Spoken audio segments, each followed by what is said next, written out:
Um, I'm gonna switch over to my cursor Strahd view, and music is streaming. Let me know if music stops streaming for whatever reason. It shouldn't.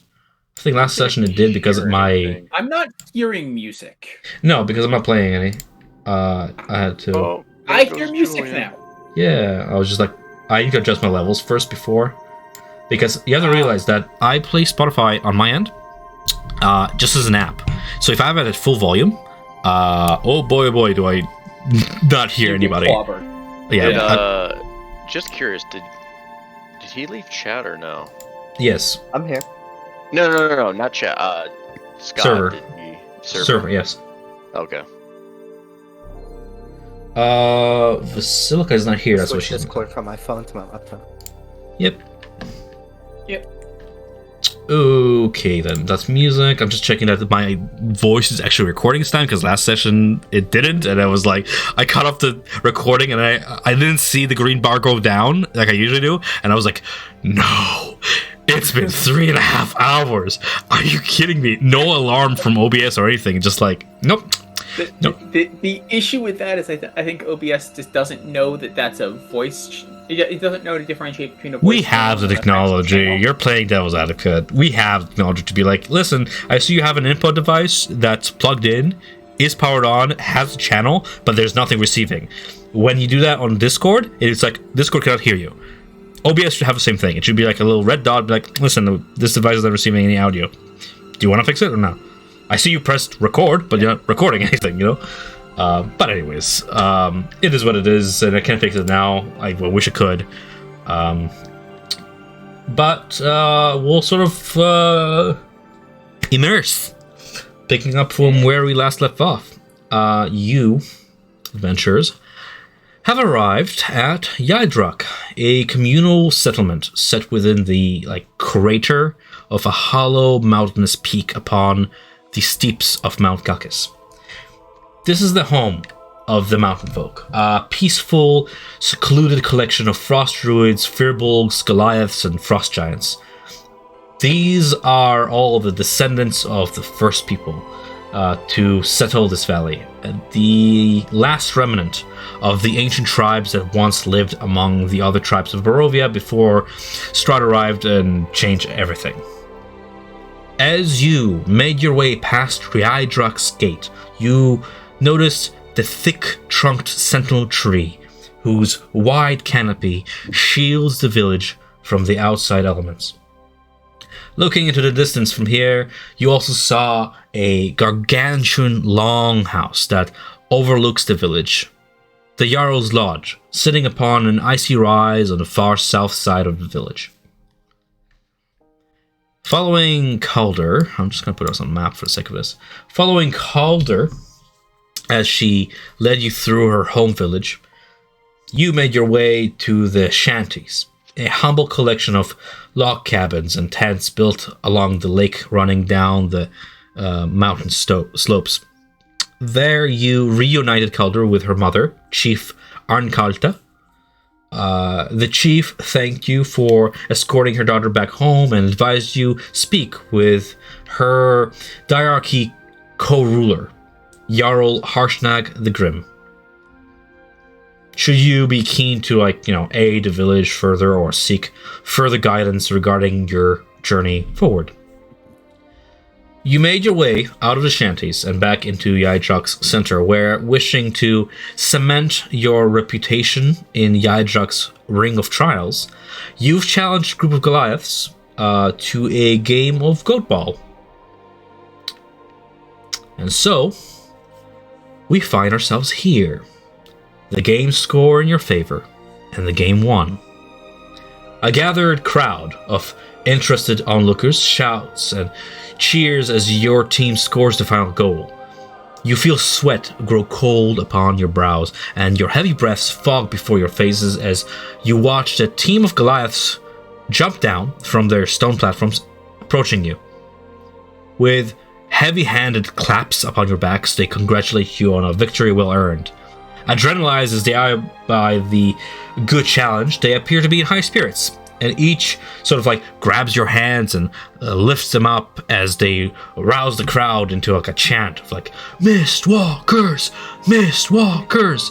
This like whole revelry continues on, and soon you find yourselves in merry company within the warriors' drinking hall, warming your feet by the light and heat of an oversized pyre at the center of this mead hall, and with these large tankards full to the brim with this foaming beer. Like, real, like, rock and stone energy. I know, dude, I want a beer so bad right now. So thus you have sort of, like, established yourselves, not just as mere outsiders, but as, you know, potential comrades to Yaedrak's giant folk and people alike. So, yeah, fed and rested. Those of you who need a short rest. How do you wish to spend your afternoon in Yaedrak?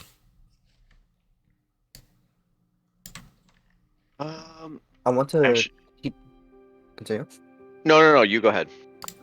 I was gonna say I just want to take a look around the rest of the city at everything I haven't seen yet. Because anything specific you want to do, then we can go there first.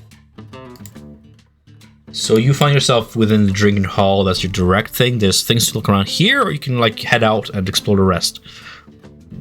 Sort of a choice between those two. You already found yourself in sort of like unexplored territory, should you wish to explore it while you're here. Oh yeah. It's the feasting hall. Yeah, the feasting hall in their native tongue called Asenjotnoran Krigaheim, which just roughly translates to the Hall of Valor, or the Warriors' Hall.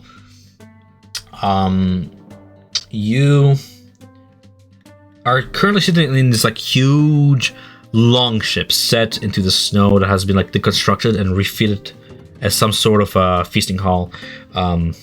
All throughout you see like several ravens nest amid the crooked masts and roof rafters and such, sort of sheltering from the cold.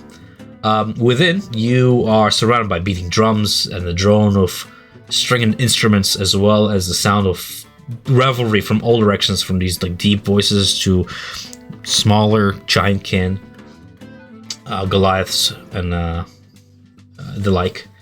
All throughout, you see like these like oversized barrels set either outside in the snow or brought in from outside, chilled gallons of brewed beer. Which makes you wonder where they're even getting it from. You see one of the hall's patrons is this cool, blue-skinned, 2-story tall, particularly burly-looking frost giant with hair light blue and white as snow, and eyes as pale blue as a clear sky, and with this like really thick Norse-like braid along his back and along the bottom of his beard. He's carrying around these like oversized huge barrels that even Javdik could probably like struggle with.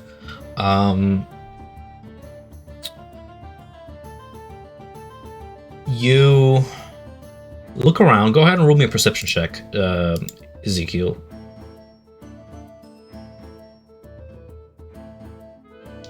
You're currently in the company of the ever revelous Team Murderous Avalanche, which I'm loving that I rolled that last session.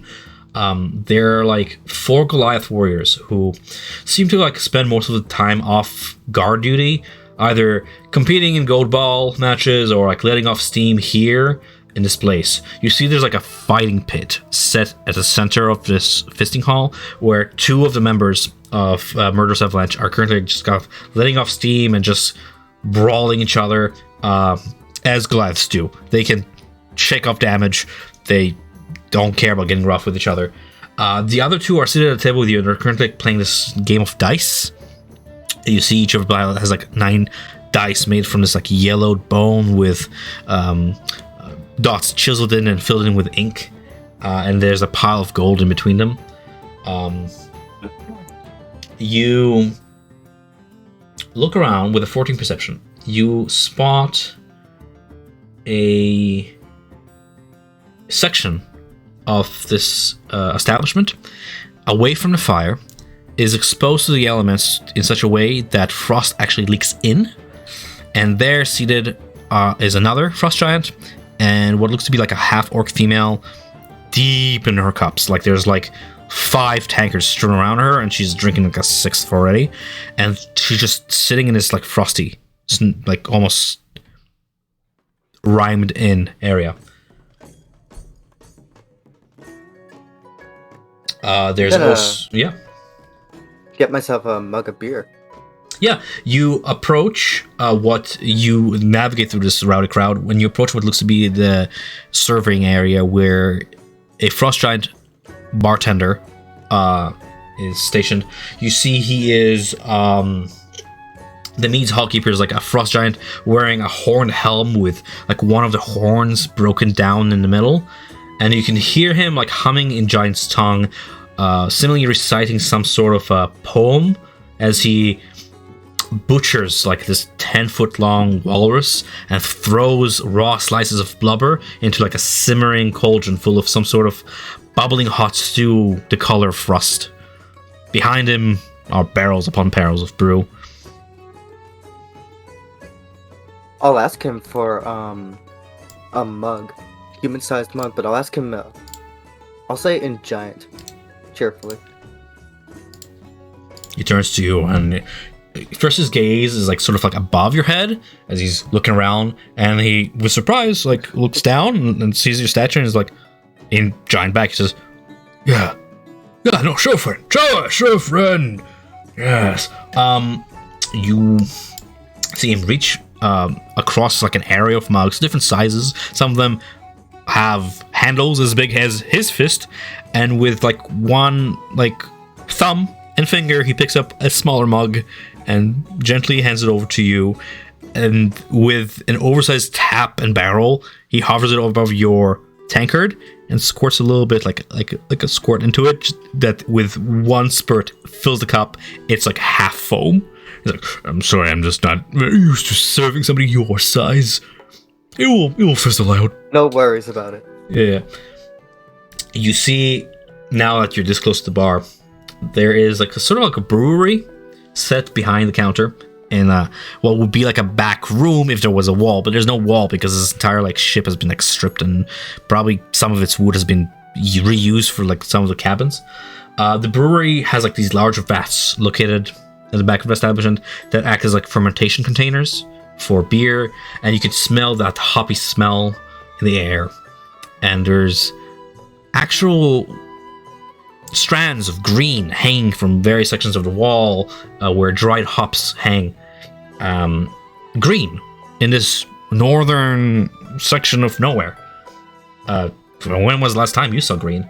By the smell of it, whatever's in these vats, it's probably been there for like weeks, in different cascading stages of fermentation. And you can see there's a whole operation going on here.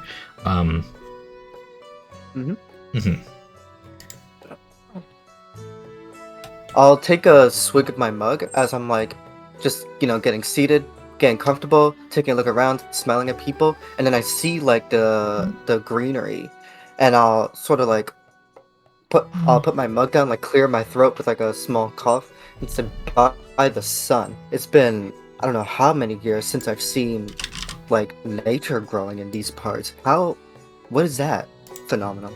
I'll ask the bartender if he's still not distracted by anyone else. I wonder if my voice mod is actually going to be On if I do this. Is it on? No. Nope. Because I want to give him a giant voice. Properties.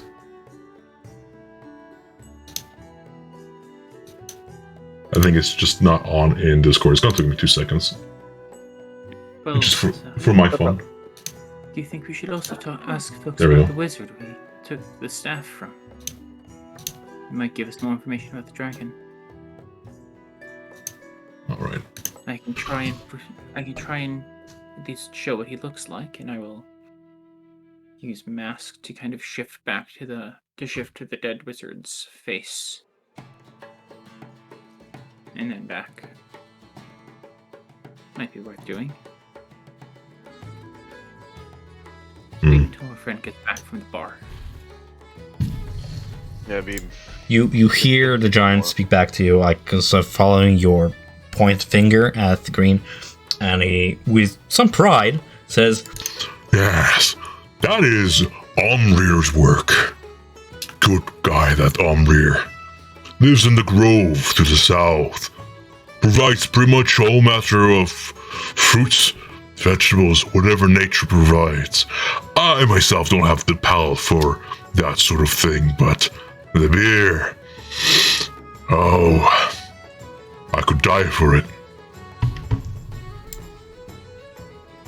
Ezekiel laughs with a nod, raises his mug to that, and says, "Indeed, great guy he must be." seems to address him like almost as a friend. The name he mentions is Omrir, spelled like this. Rear. Gotcha. And, you know, as you're conversing, the giant, curious to know who you are, for, I mean, you are an outside.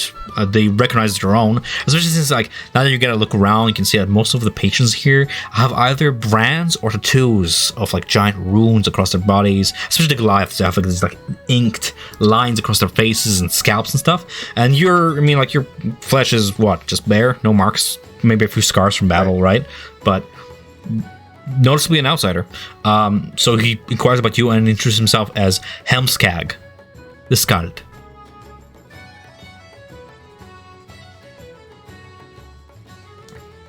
All the while, like, carrying the composition giant. Helmskag is his name. Yeah, what's the talking giant?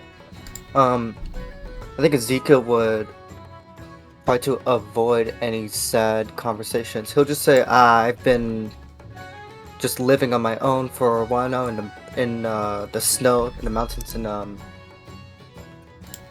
a small cottage to myself. But There's no shame in solitude. Sometimes the quiet helps the mind become something stronger, and the cold makes you hardy. What brings you to Yaedrak?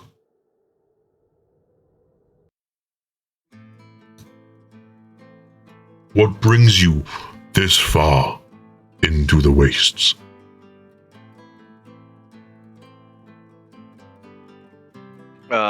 new callings have recently come upon me, like new sunrise. He, scratches his head, perhaps trying to see if you mean something else by that, trying to, like, analyze through the giant words to see if it's, like, a saying or something. At your mention of sunrise, not something that he seemed to have witnessed in a long time, by the way he Fair replies. But he likes the way you phrased it, and he compliments you on your giant, and you get a sense that this bartender giant has an appreciation for somebody with a way with words, for one reason or another. He almost compliments you as if you're speaking poetry.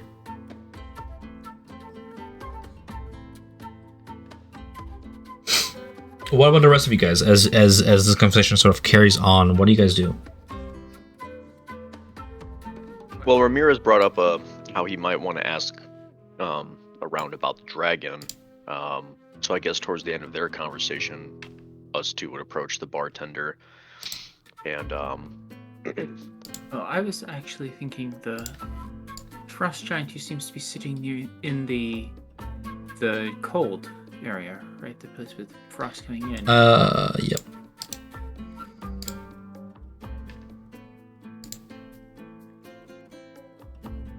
Yeah, I'm down. Sort of glancing in that direction, the individual he mentions seems to be, how would I describe him? Like the second in front of him, it's like he sits by like this enormous working bench at the back of the drinking hall amid half-finished barrels. He has a sort of prominent underbite going on, sort of thing, even for like a wizened ancient being as a front giant. He looks kind of like dim-witted just from looks alone, but nonetheless strength perseveres over looks, for you see in his hands is like this lengthy bar of forged iron, which he just with his bare hands bends into like a ring shape and tries to fit around like a set of boards as he makes yet another barrel.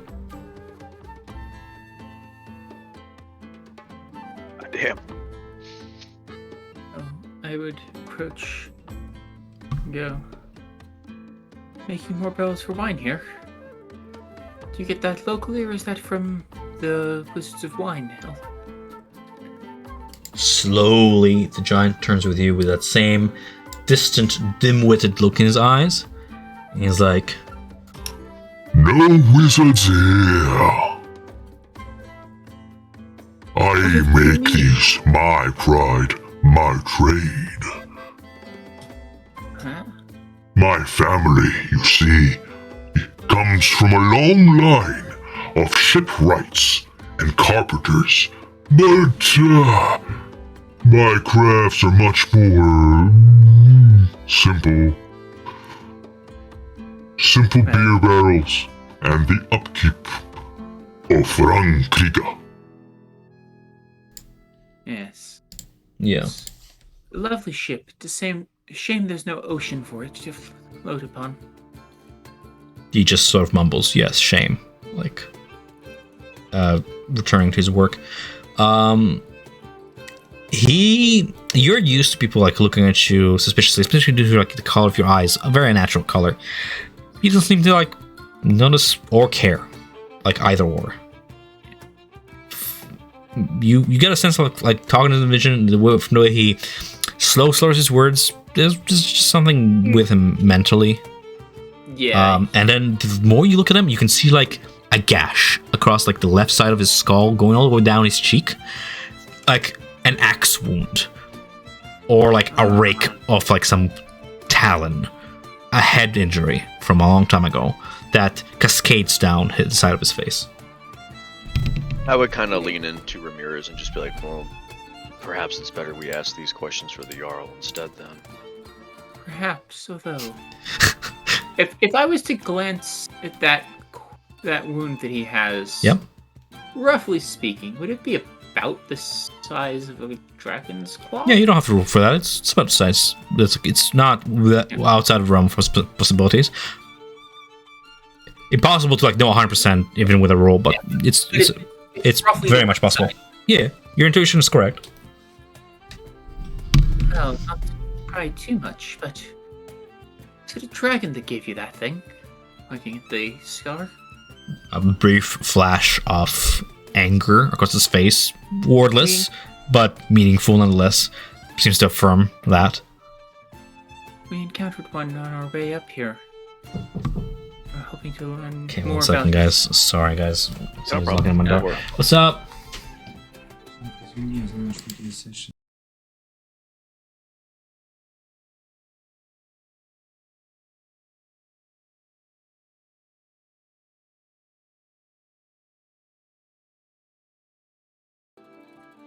I'm back. Sorry. What was that? You asked me something before somebody knocked on my door. I followed up the asking if it was a dragon that gave him that by we had encountered a dragon on our way up here, and we're hoping to find out more about it. Afraid we may have angered it. Okay. This individual has had a close encounter of the first kind with dragons. Do you have any specific questions regarding one? Do you know where one that has a brighter lair is, where its territory lies? Through, again, dim-witted words, to the best that this individual can describe. The dragons have made this entire Balanock mountain range their domain, but the strongest among them, it's sort of like a hierarchy, are the mates of the alpha dragon. The alpha dragon has the peak name after him. That will be Galaftor. I probably mispronounced that because I rushed it, but you know what I'm talking about. The one whose peak is named after. Yeah, Galaftor. His mates have made their lairs across the highest points and peaks throughout, while lesser worms and hatchlings tend to stray away from family, and should a giant be lucky enough to catch them while they're young, they squash them right away before they become adults and are real trouble even for giants to deal with. Their lairs are at the high peaks where it's coldest. Yeah. Specifically, the Jarl leads expeditions all the time to kill more of them, and they have been having troubles with dragons recently. To which the giant just tells you, refers you to, like, speak with the Jarl, and he'll give you the full detail account of that, because, like, he just explains, like, I'm just a barrel maker. Like, it's, like, of course, not worthy of carrying an axe anymore. He said with some measure of sadness, if that makes sense. Yes. As I'm standing there, how's the orc doing? The orc, she's into her like eighth cup by now. You go ahead and roll me like an insight. She's like about 2 tables away from you. As you huddle close, kind of. No. It's very obvious that she's upset with something.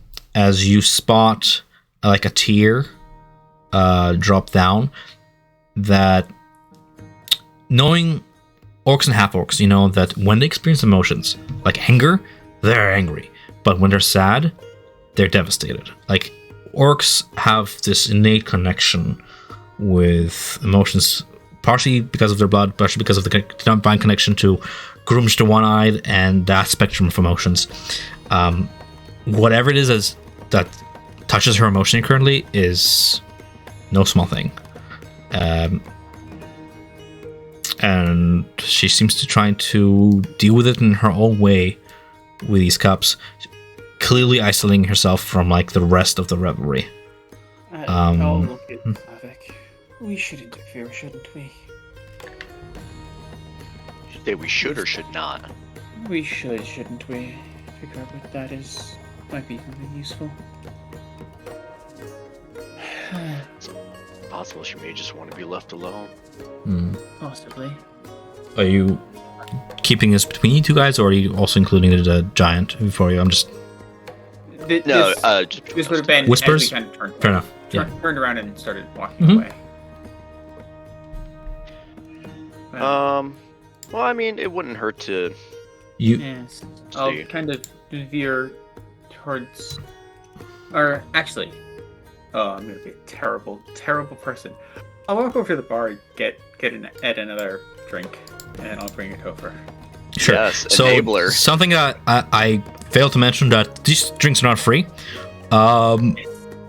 So both you and Lorian would have probably paid like 5 copper pieces or barter worth for these drinks.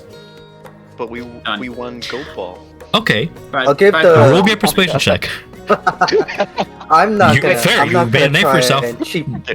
But also, this is a village Ezekiel that isn't runs on like limited resources. This is indeed a village that runs on limited resources, and even though you're giant king, in fact, Helmskag looks at you like a little bit offended that you, a fellow giant king, who sort of he kind of takes it that you live here, that he takes it that you would understand how tough it is out here, that everybody must make Everyone an effort to preserve the village, and that means keeping the economy alive and not just like consuming goods. Yes. Without. I will happily. It's 5 coppers, man. Like, yeah.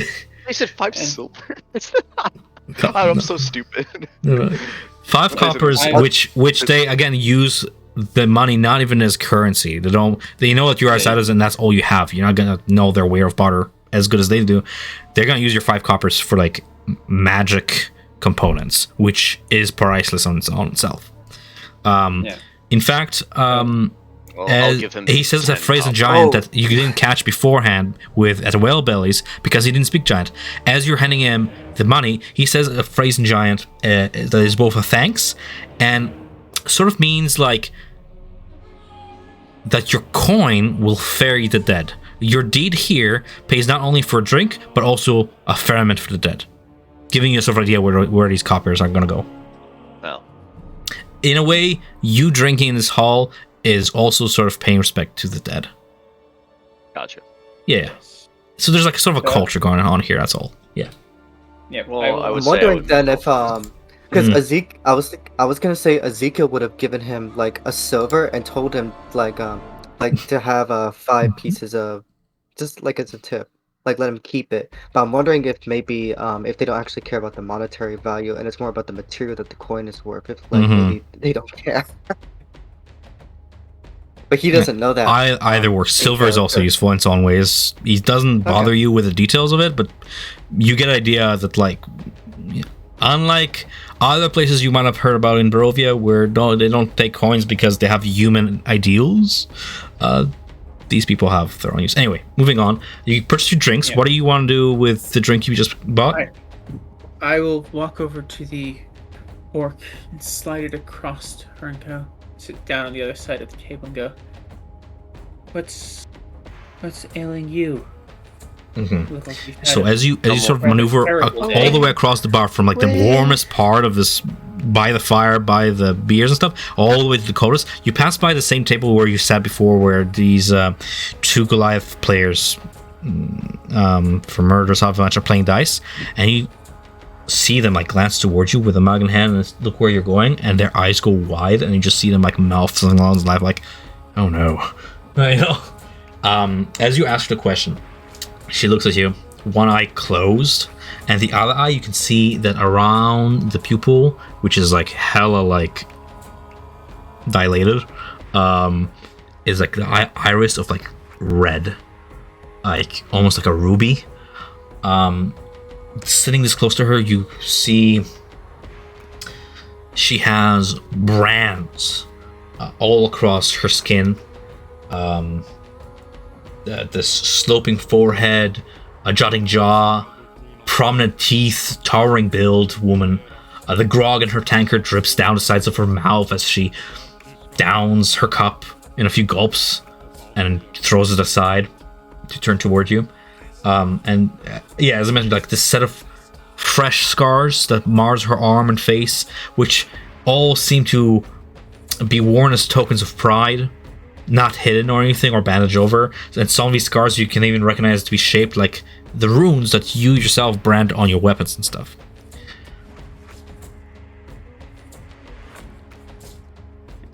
someone who has as many cups in front of you, either drowning your sorrows or trying to have the liquid courage for something. So which would be?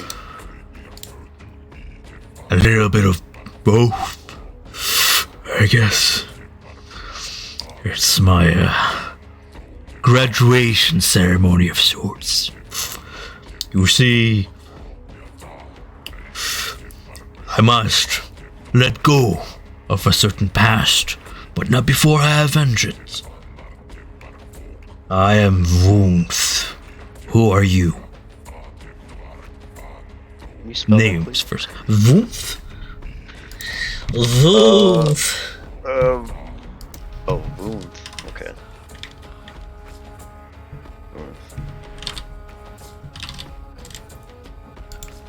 I would place my hand over my chest, over my heart, and oh, she's cool. Yeah. I like that art. I know, I saw it and it's from the, I think, Xanthars or whatever, and I'm like, that's a wasted piece of art that never gets used. I really like it. Yeah, that's cool. Anyway. I'm Zavik of the Pack Gorfang, and then extend my arm to Ramirez so he can introduce himself. Ramirez. Wanderer. Your Mistwalkers, was it? Yes, Um, that's our name. That's what it's a we neat name. It's a start. There's power in names, power in words. She seems to like tap a few of her runes and such. There was power to his name too. Listen to it ring. Einar. Doesn't that sound beautiful, full of potential, and yet like a candle snuffed out? This Einar was someone important to you. He was my mentor. I his apprentice. He was our rune carver. One of the few frost giants in Yaedrak who knew the art. seems to just refer to it as that, just the art. I should have been there for him when he joined the Reavers on that damn dragon hunt. And now he's lost forever in those frozen caves, mummified, not even buried in honor. And so, she takes another cup, fills it up with like a nearby, just towering fucking keg. It's my graduation ceremony. I want to become a Reaver. After all the training I've been through, I deserve as much. I'll avenge him. But first, to his name. And she sort of lifts a cup and cheers whoever might join. If no one, then no one. Takes a gulp. Would cheer. I would at least raise I it. will cheer even though I don't have a glass. Yes. Well, always a pity to lose a rune carver. Runes are quite powerful. Did the Reaver... Is it known that the Reavers already returned? Or did Yes. some of them return, or none So of them? by the sounds of it, this has happened some time ago, especially since she mentioned training. okay. These guys are serious. Their weapons oversized. The training regiment probably built so that you get used to these weapons and to the rough conditions of the outdoors. Judging by some of her scars, these are not like dragon scars, these are like training scars. Judging by the brands, these are like initiation scars from learning the art and becoming a Reaver. So this all instance with Einar dying, she makes it sound like it's happened weeks ago. Okay. Yeah. Well, those congratulations are in order for that. For what it's worth, I just want to bring him honor. Bring him back. His body to Yaedrak. From those... she almost like throws up. From those caves. Out of curiosity, what caves in particular? Surely not the ones up at the very top of the mountain near, and I will... They call it Eisendrauga. One of Gaulathador's mates. She was a fledgling a mere 200 years ago, uncaught by the Reavers, and now she's decimating the herds of various like elks and reindeer or whatnot, and starving out the village, she explains. Which has roused the attention of the Reavers to hunt her down, so they assembled a force, but, you know, it ended in poor taste. And she's saying this all through like slurred words. I just don't want to slur my words because I want to be clear, but like, you're getting just this information before she starts getting that stage of like, oh my, she's like 9 cups deep. She's like about to like just straight up pass out. Well, I'm gonna take the beer, like when she's kind of not looking and talking, that Ramirez was sliding over, and maybe just put my hand over and just slowly slide it back. She puts her hands around the cup's rims and just starts pulling back, and you can hear the cup begin to creak. A little bit of beer like leaks out from like a crack that's forming. Alright, fine, I just give it to her. Deny me I not. really need it. I don't need I would it. suggest that you don't do this the days you go out. Right. Ramirez, curiously enough, as you continue to look at her face, your features just, you know, really imprinting her features, she opens both her eyes, and they catch the light of the fire, and you notice something weird. The eyes are familiar, but not because you know this individual, but there's something familiar about the color of the eyes, and you realize, exact same shade as the pommel of your sword, exact same shade as the sort of clasp of your cloak. Ember.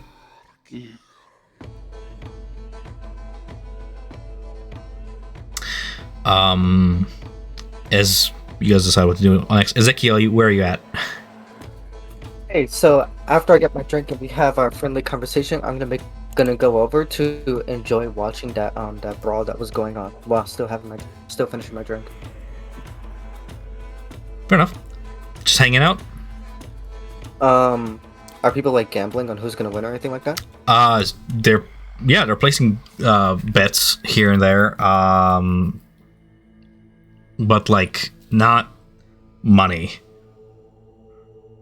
Huh. If that makes sense. They're sort of like almost betting on favors or like dares and such.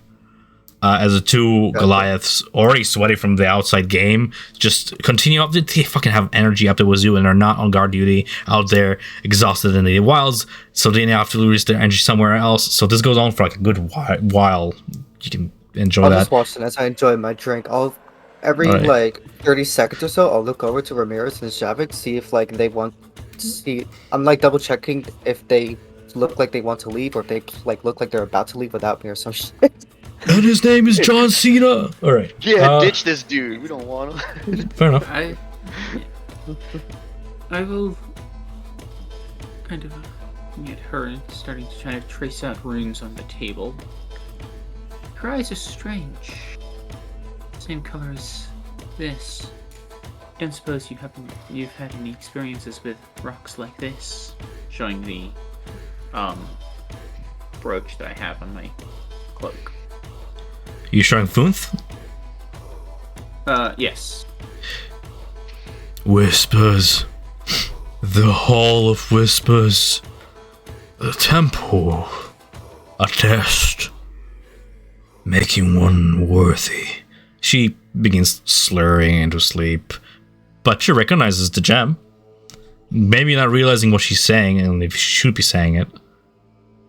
But it seems to be the chest some exposures to the Emperor Temple, one or another. Well then. The gifts. It The gifts granted. The boons to make us stronger, to survive. Some resist and rise higher. But I must avenge him. I paid my price. Accept the boon. For Einar. And passes out.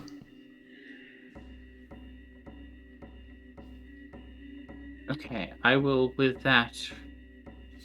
The fact that I they will know kind about of- the Amber Temple, though, Yeah, and they've been I'll traveling look there and around, dealing with it. catch eyes with Ezekiel and make to get ready to move out of the building. Kind of put a hand on Zavik and say, "Let's go." And making our way out. Okay. You follow? Y'all follow? Yeah. I guess Ezekiel's like just watching the fight, and as I see like Zavik and Ramirez are getting up and walking like towards the edge of the hill, I would make his way as well. I would have matched or looked at you with that and kind of Mhm. made a light little nod of "Let's go." Okay. How entertaining was this fight? Were they just like grappling? Were they actually like throwing punches? Did I see anything like? Well, like, cool Tom moves really busted hates up? wrestling, so I'm really bad at describing it because I know nothing about it. But I would say it was really entertaining because they're Wrestling is fucking super Goliaths. They're fucking muscular men in loincloths. I don't know, man. I don't know how to describe wrestling. It's good. It's good stuff. Like, it's good entertainment, and just continues to demonstrate the sort of traditional brawn and might over like other things in Goliath society. And that this sort of roughhousing is just a daily occurrence. Nothing out of the ordinary. Out of character, I don't like wrestling either. That's the I just don't know. I'm sorry, man. I just don't know how to describe it. Good, but yes, it is very entertaining. Like, Gotcha. Great. yeah. All right. Let's And his name is fucking dunks him.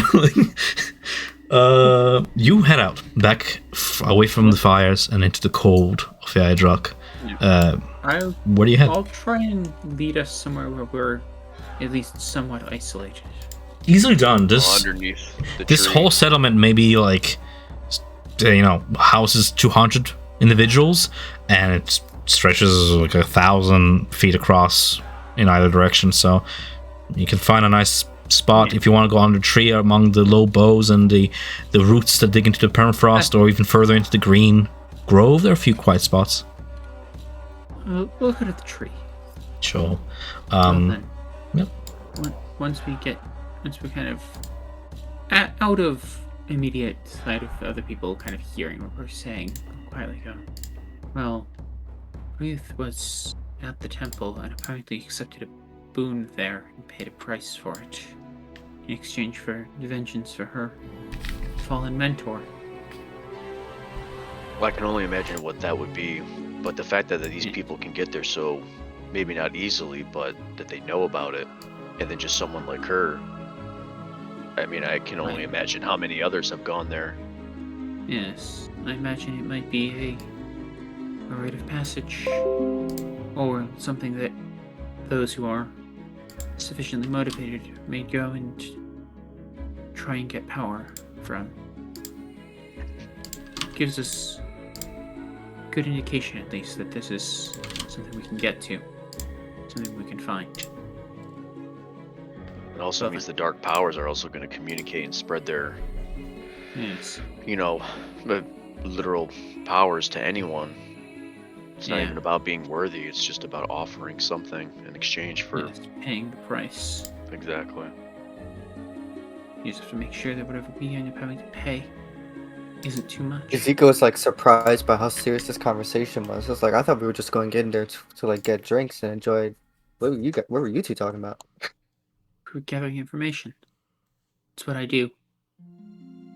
Well, we can get you up to speed with a lot of other things that have been happening over these Yes, past months.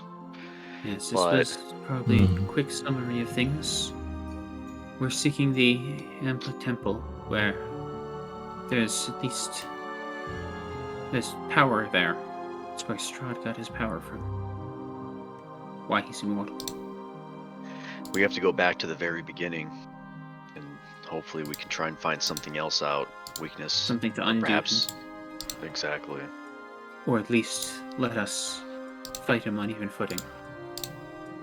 But the thing to remember, if you've seen more information about this, there was an order of knights a while back.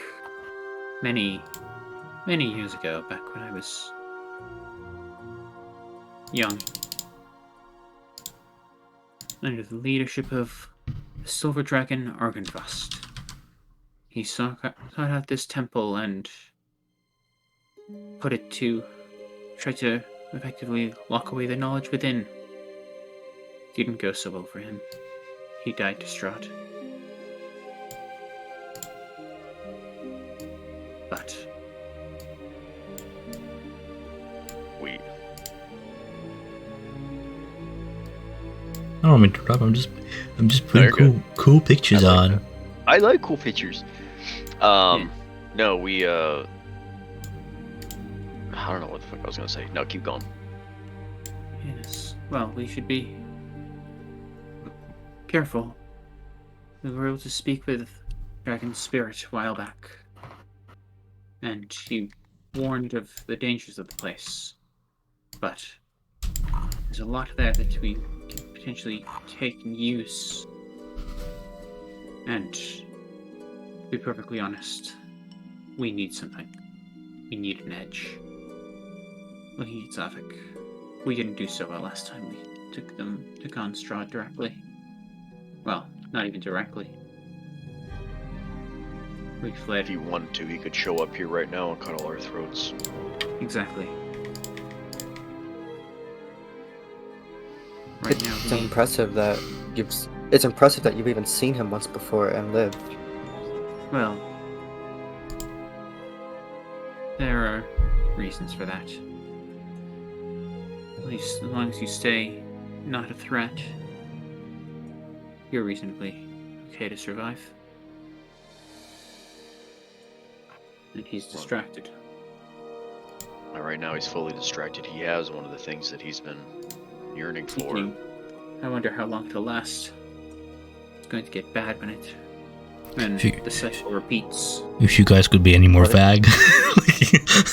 What is he? Oh, well. well. Well, no, I was gonna. It's like watching I a was show gonna where it's like, okay, they're gonna make the main character ask questions, with each phrase. Yes. Well, No, it's his reborn want to be bride. Or her name now, Tatiana. Irina. Yeah, but Tatiana. Reborn want to be bride, so not bride, probably not even dating, just a reborn woman. Well, It's of his brother. long ago, she was his brother's bride, and he was envious. She rejected him. He didn't take it well. This is all a result of that. When you say this, you mean, and Ezekiel just gestures to, like, everything around him, the world. Strahd. Everything he is now is because of that. Bro. You Well then. hear silent steps behind you, and you don't realize that, Casimir was not with you in the bar, but he seems to have like followed you to the tree, kept his distance, but is now approaching, kind of eavesdropping on the conversation. And as Casimir sort of approaches closer, you can see he's bringing something out of his pack, bundled in like furs and hides, is a book, a tome. Casimir.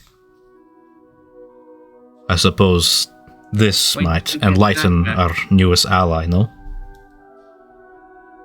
I thought we left that with others, but No. I cannot part with it. I cannot entrust others with it. It was foolish to do that the first time, and... well, we're close now. yeah. Close to the end of my expedition, so... Plus, By the way- I made you guys a promise to return this book to you once we're done. But that's besides the point now. By the way, people of this village have been to the temple. I know. He will address that in a moment. But as he brings out something, you see him bring out this, Lorian. And carefully, supervising all you all the while, you don't have to read the whole thing. I'm just showing you what it looks like. He opens it to the first entry, where you can see a very heavily deciphered, cipher, just worked by the hands of multiple people to translate it into several paragraphs. I feel like this is very adamant for him to know as just a character and a player. I'm going to give you the same handout I gave you guys when you first found the Tom Strahd, which is like the I Strahd. And give it a read, if you will. I just need to find... there it is. I Strahd, there it is. This. The first few pages, written in a shrift. I know it's a wall of text, but it's important. Mute me if you need a moment as I continue describing what happens. Where you guys find yourselves currently under Yaedrak's Eternal Sentinel, you see the great tree of Yaedrak is approximately like 60 feet in diameter, rises 30 stories high, and its canopy spreads out to shield Yaedrak in its entirety, as far as the Drek Varthuns, the towers on either side of Yaedrak. South of the tree's base, the snow slowly gives way to like lush green grass and like a meadowed grove.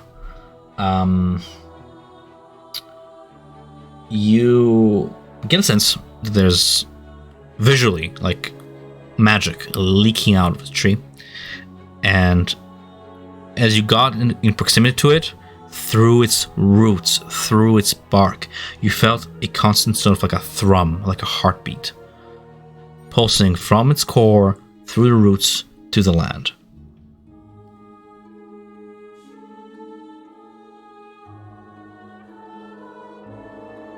All the while, Ezekiel, I'm guessing he's giving it a read still. You mentioned to Casimir that people know about the Ember Temple. He says, I know. I actually intended to discuss this with you. It seems that our mission has expanded a little bit, especially with the discovery of Yaedrak. I wasn't expecting us to make it this far, but here we are. He explains that he... exactly... Hmm? I wanted to ask him how long he exactly has known this. What? That he knew that the people... No, this is a recent discovery. He's like, he seems to just affirm something that he just found out as well. He never found Yaedrak before. He explains that he doesn't... If you guys want to, like, celebrate and make a name for yourselves, he sees a benefit in that, but he doesn't want to be a part of it. His mission is a little bit important for that, in his mind. Instead, he explains that he's opting to seek out where Yaedrak's people keep their dead. Because the living seems to be like very adamant on keeping the Hember Temple either vague or hush-hush. There is circling to rumors that the Jarl might know more and stuff. Nobody seems to trust Casimir for some reason. Him looking as he is and being what he is. Not really trustworthy, especially since his giant is pretty rusty. But the dead are sort of... that language barrier goes away. So he tends to find where they keep their dead and seek answers that the living cannot provide, as well as spend time, studying the Tome of Strahd further once Ezekiel is done with it. He informs you that he shall wait for you there, where they keep their dead, wherever that is here. For whenever you're ready to continue my expedition, I suggest you do not dilly-dally. Ramirez, rolling wisdom check. Save.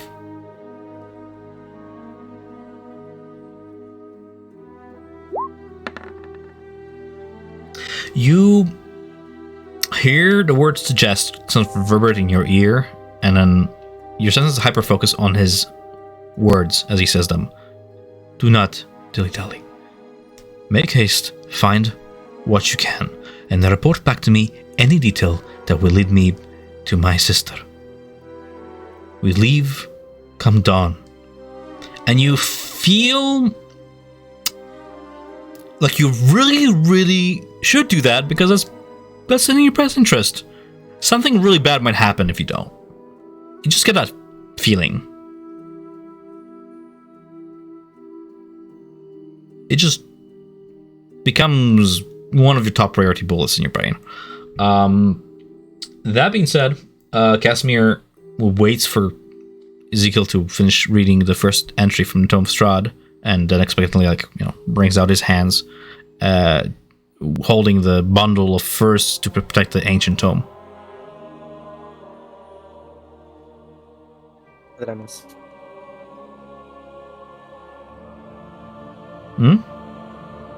Did I miss anything important? No, you were immersed in the book. I did that on purpose. Yes. Well, You're not sure if you missed anything. You were immersed in that very good story. Well.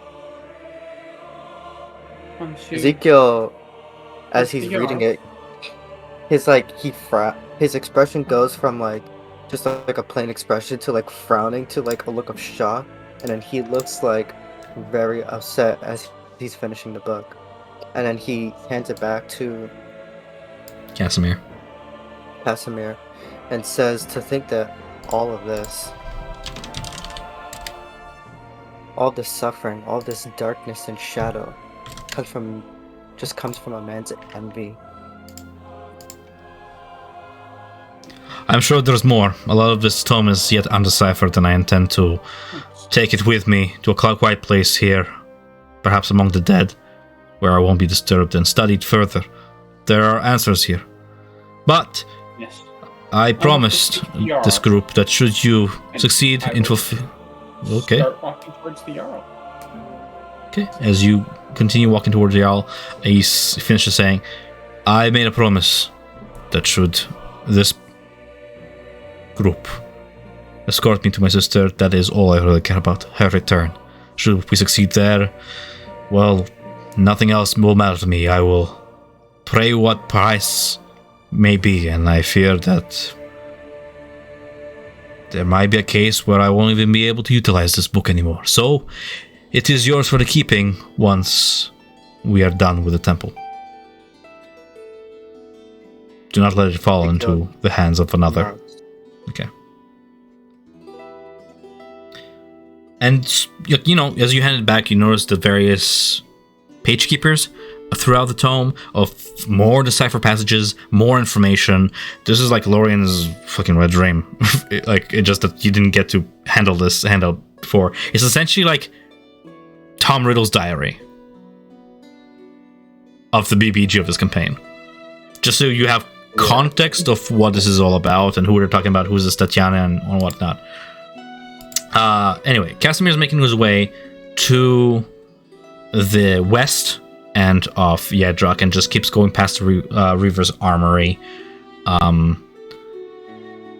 with the Book of Strahd as Ramirez makes his way to the Jarl's Lodge. Anybody does anything, or do you guys follow? Or? No, I would go to the Jarl's Lodge. Okay. Yeah, we'll go there.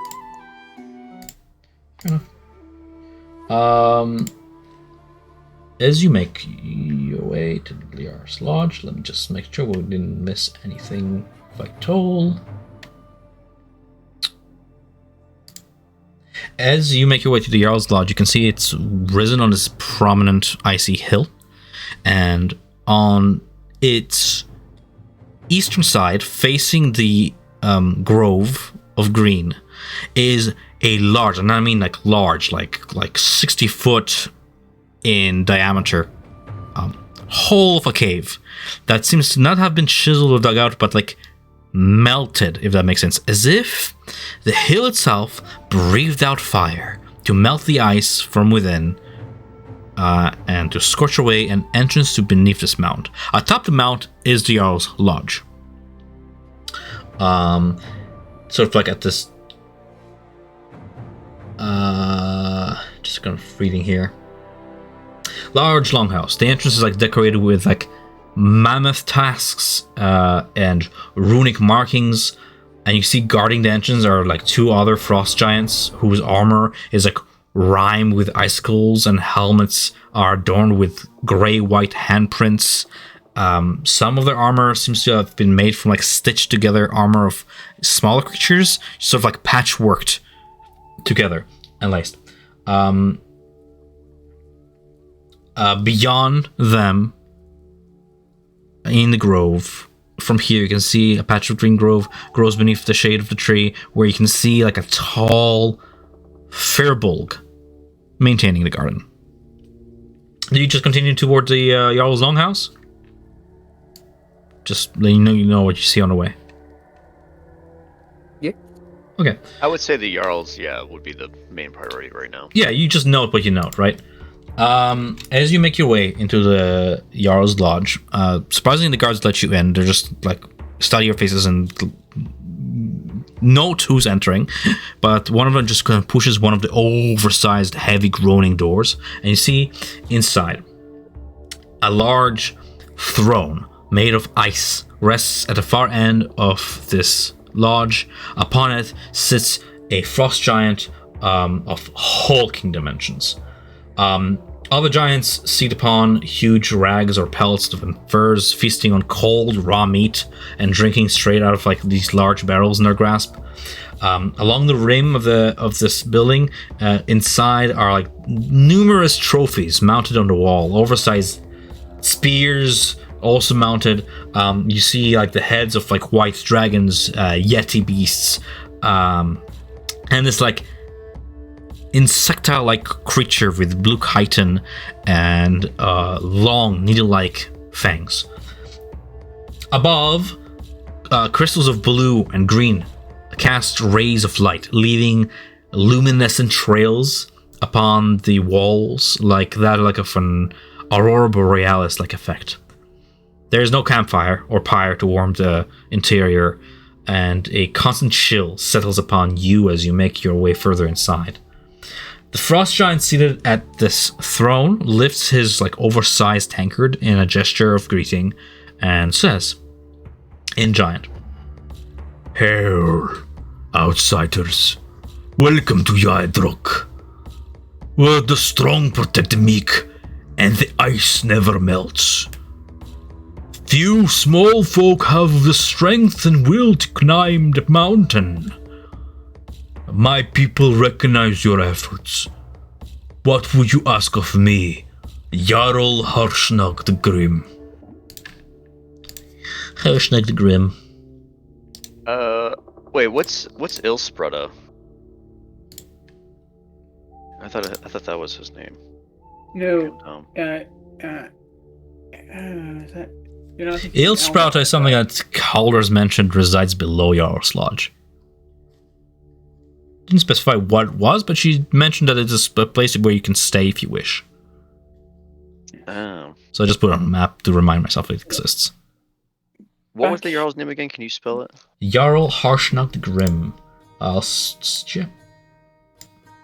Jarl.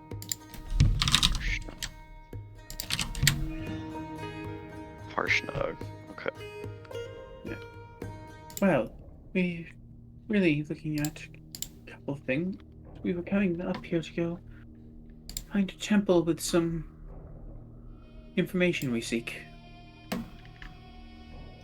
Temple of Very Whispers, is old that in what you Strahd. speak of, is it? I believe it goes by that name as well. What do you wish to find within? Things that happened many years past and how to undo them. In your time spent here, I have received word from the owlet. He translates to outlet, but by the intonation you can tell he's talking about his co-ruler. It's just her title, I suppose, among many. You helped one of my own, so I trust you with this information, but know that it provided might spell your demise. It is no place for small folk. Not anymore. He says that they are aware of the place of whispers, the Temple of Whispers, as they call it. And the one who knows most about it is the greatest of their elders, Elder Seer Omrir Sigrid, who sort of serves as the representative of the mountain folk, a religious leader of sorts, and an advisor to the Jarl. Mostly of the time he spends in his Elder Seer's Grove. Ezekiel will nod his head, recognizing the name. Is this not the same guy that Is this not the same guy that the bartender was telling me about before?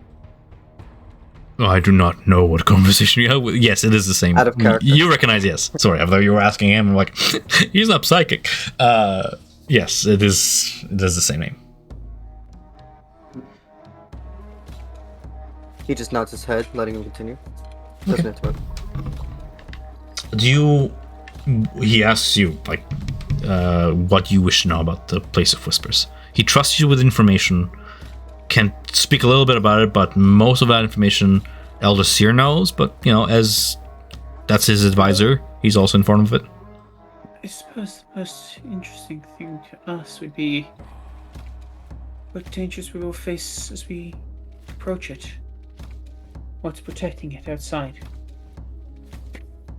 Fiendish things from the hells, monstrous things from the mist, ancient evil summoned by forgotten whispers. There are the dragons who serve the Dark One, who guard the place most.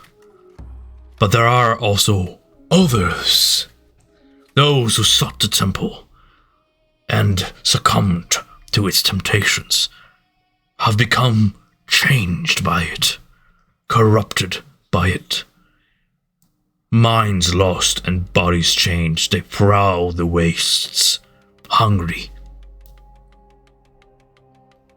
We quell and call them as we can, but our efforts they are elsewhere at the moment.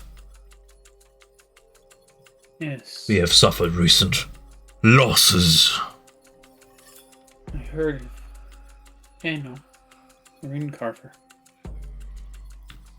Heard he fell Yes. with dragons. And more recent ones. I am saddened to have heard about the death of Brighild and Runar. Their funeral ceremony will not be a sober occasion, and the pyre will be glorious as their spirits are ushered onto the winds. And they shall be avenged. The beast that hunted down, added to the pyre's fire by night's end. I swear it as Jarl. Should you wish to aid in this effort, you would have my respect. I'll turn to Zavik and Ezekiel. I wouldn't mind. It's a little bit of a detour, but I think having I think helping out here is probably best for us in the long term. Should you do so, Of course. earn a place among us. I will see to it that you arrive to the temple alive. What you do within is your fate. But the least a Jarl can do is provide, essentially escort. Yeah. Well, it's better than just wandering out in the wilderness alone, and possibly with that creature out there too.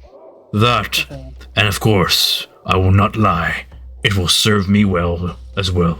You see, this here, and he points toward an individual that you recognize only because she was pointed out. You didn't really study her when you first saw her, especially not without her mammoth. The same giantess who was watching the Ring of Trials earlier stands. He points toward her and says, "My youngest daughter, Rhaeda, serves me as my first reaver in the place of our eldest. My eldest daughter, Helva, is currently venturing to the Ember Temple for a coming-of-age ceremony to become the next Jarl. I wish to see her return safe. If you are headed there, and should you survive, word of her state would bring me comfort. But the mountain presents many dangers to small folk. Avalanches at Sanzor's Ridge have killed many. Dragons hunt Tessolenka Pass, and demons lurk in the slopes of the Shosuvas Canyon." I'll paste that all in chat just so you guys have that information. But Yes. since you asked. That certainly sounds like a lot of dangers there. I look forward Seems to like it. either way we go, we're screwed. Welcome to the wilds, he laughs in giant. Yes. Well, I think our best bet here is to side with you lot and go out, hunt this beast, and accept your escort to the temple. Should you prove yourself with this beast, perhaps you will be able to aid us further in other matters. Vengeance for Bilgil comes first, for tonight is a ceremony of burial. Yes. But a dragon hunt is long overdue to avenge the others who have perished to greater threats.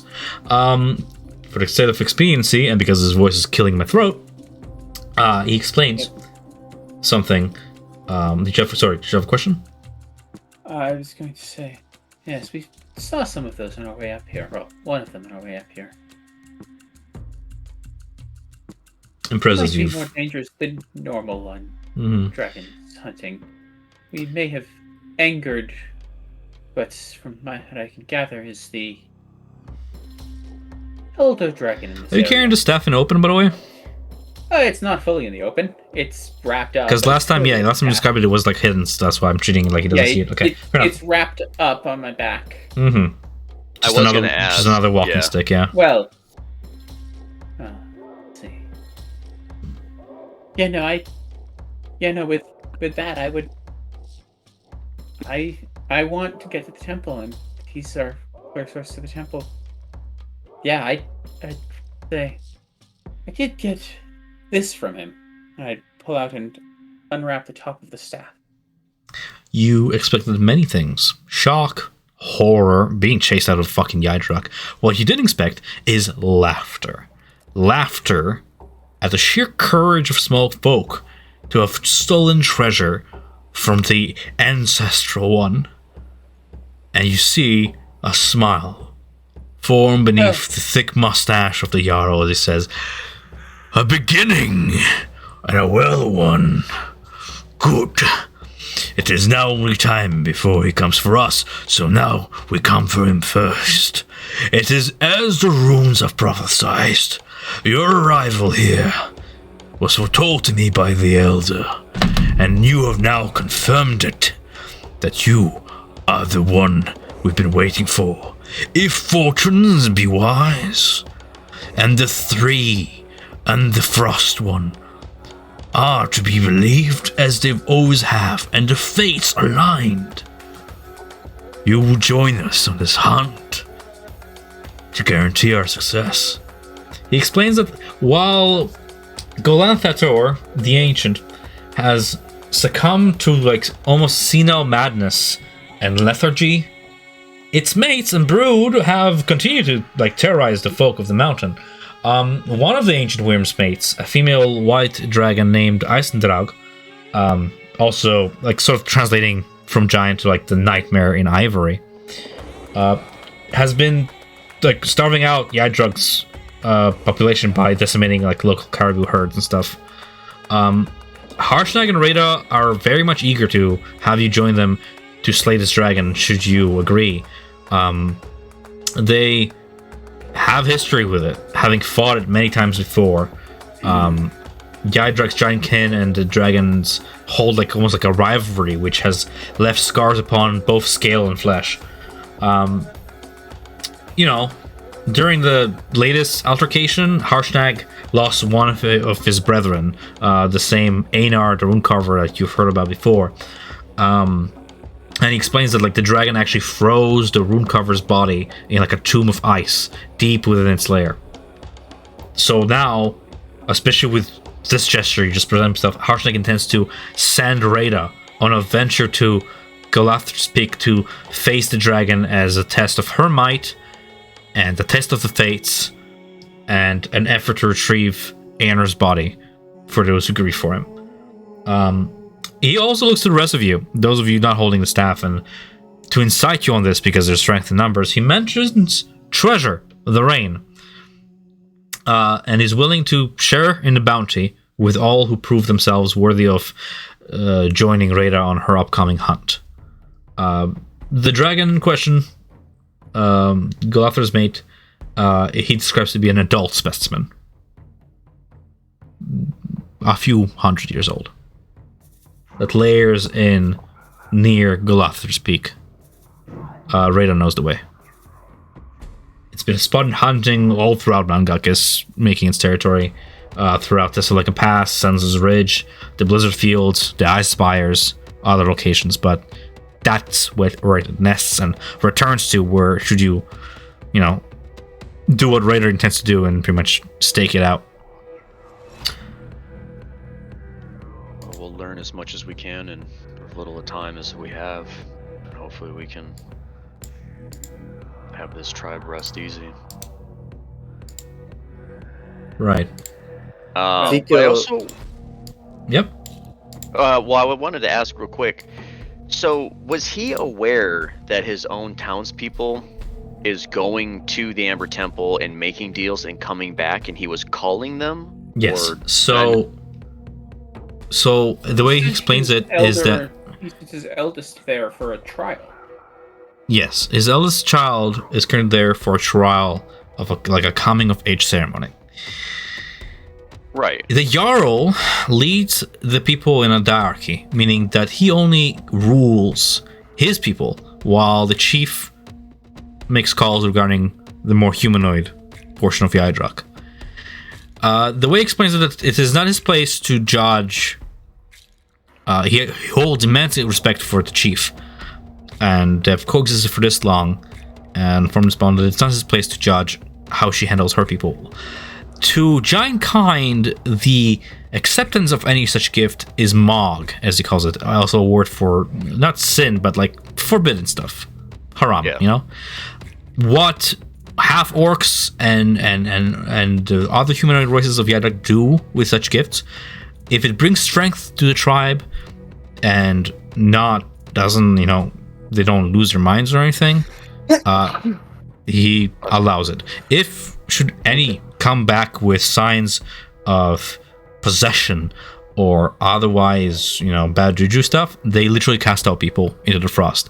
Which, as he says that, it might give you an idea of like, oh shit, those people we saw outside Yaedrak, the frozen walking corpses, the light casting walking dead, those are probably like either adventurers or people who were cast out, a combination of both. So Giantkind is a little bit different, where this coming of age ceremony is you go to the temple, you spend time there, and you resist the temptations, and you come back stronger for it. Does that make sense? Yeah, I got it. Yeah. So he is aware, yes, obviously. Okay. Right. Julian, what were you gonna say? Oh, Julian was gonna agree wholeheartedly. The symbol, he says in Giant. The symbol which... do you wear, like, the symbol of the sun on you? I was supposed to as a paladin, but I'm just not sure where. Yep. Where? I would have it on my shield. On your shield? And- He points toward your shield. I have seen it before, you know. That, the sun beneath the ice. An artifact like that was contained within the hoard of the mate on our last venture there weeks ago. Perhaps it is yours to claim, should you succeed in this. The white dragons of Mount Gakis are known for their greed. It seems as tribute to buy the dragon's loyalty, the Dark One, Strahd, bestowed into their trust this powerful relic of the Morning Lord. Omrir, the wisest seer among us, prophesized the dragons buried, not prophesized, but foresaw, I guess seared, scried. The dragons buried this artifact beneath their ice forever. Hidden it is. Their eyes to forever hold that which holds within the heat of the sun, which they hate the most. Sorry, that was a confusing sentence I wrote for myself. Well. Did you catch that? Yeah. Well, it's even more. You already said yes. You don't have to tell me further on this. In all things, the sun is absolute. If this sword is meant for me to conquer, may my lord cast upon me a radiant beam of honor, and I will do. So be it. We, the frost kind, the ice and Jotuns, we have no need for warmth. Ours is ice in our veins. Such relics, perhaps they're better in your hands. You do this for us, and the treasure is yours.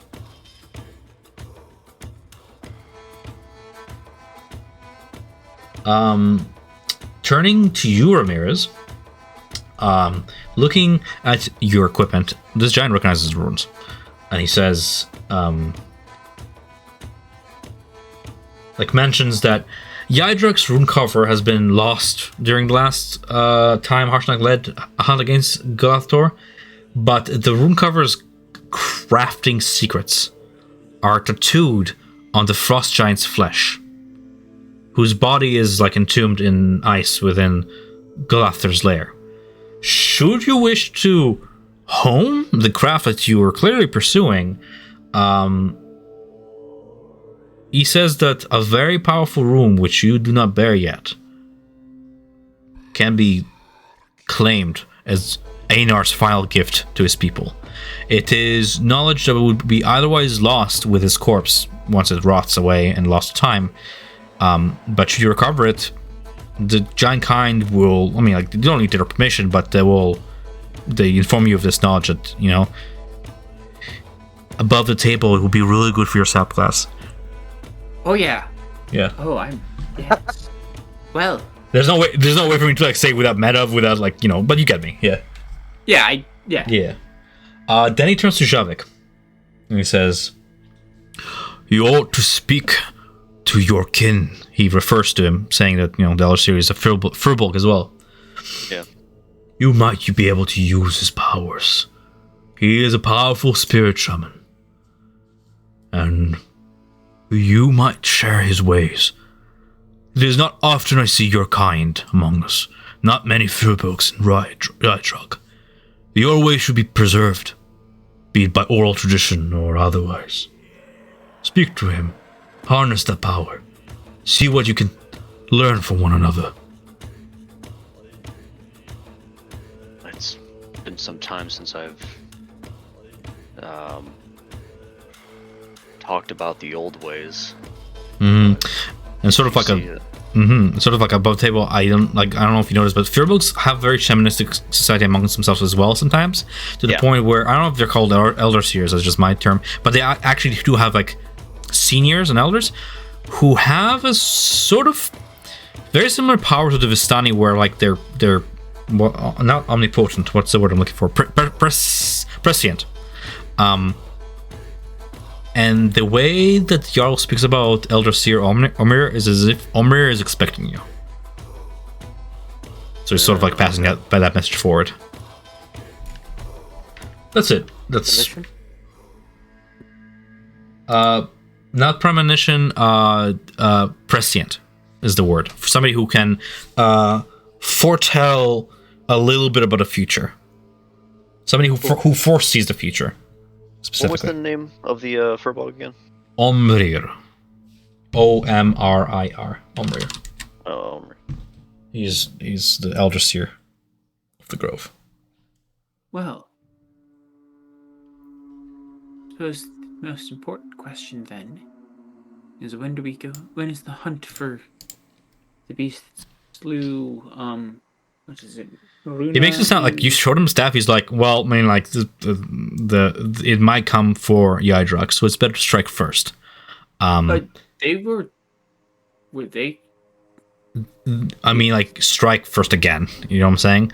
After the events of you taking staff, it's better to like react now, because he doesn't know how long it's been since you stole treasure, and because dragons are known for their greed, they're not known for just letting people get away with their treasure.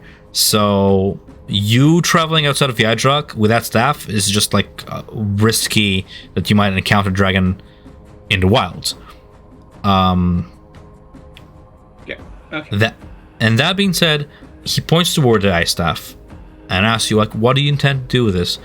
He seems to like express great interest in it, as in like claim for himself, not stealing from you, but like just like, are you using it well, or is it something that you're willing to part with?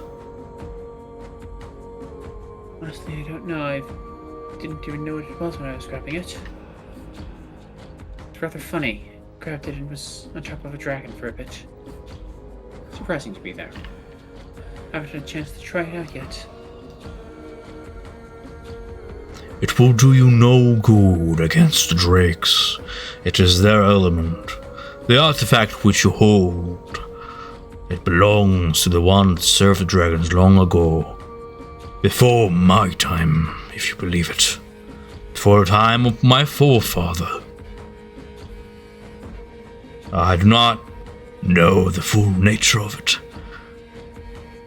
But they were not good people, is what I'm trying to portray at. So like, maybe holding on to the staff